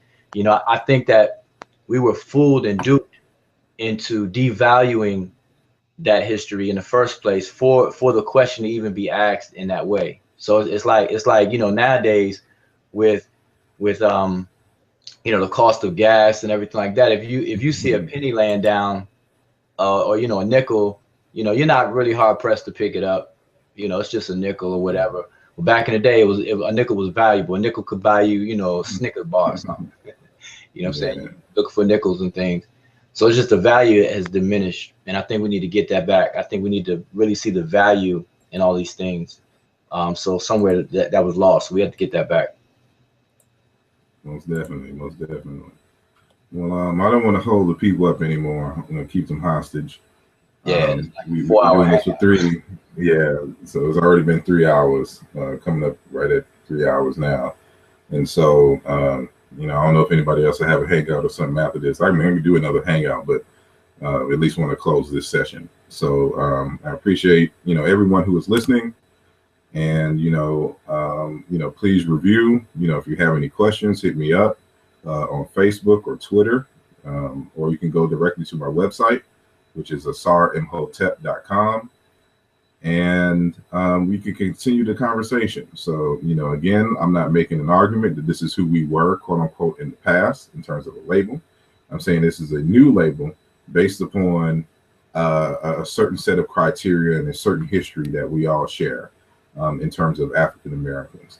And, my book, 2009, my 2009 book, The BaKala of North America, is kind of my thesis. And so, as I said, there's a lot of things in that book that I'm going to be changing and things of that nature, and adding and kind of refining. And so a second edition, saying will be coming within the next 2 years. But if you just want to kind of get a gist of what, I was talking about now with some other expanded arguments, I encourage you to pick up the book. And so I appreciate everyone. Let me make sure there was no questions in the question and answer app. Doesn't seem to be any. Okay. Appreciate everyone. Thank you, Brother Wujawu. And hit me up. So keep the conversation going. And we are out.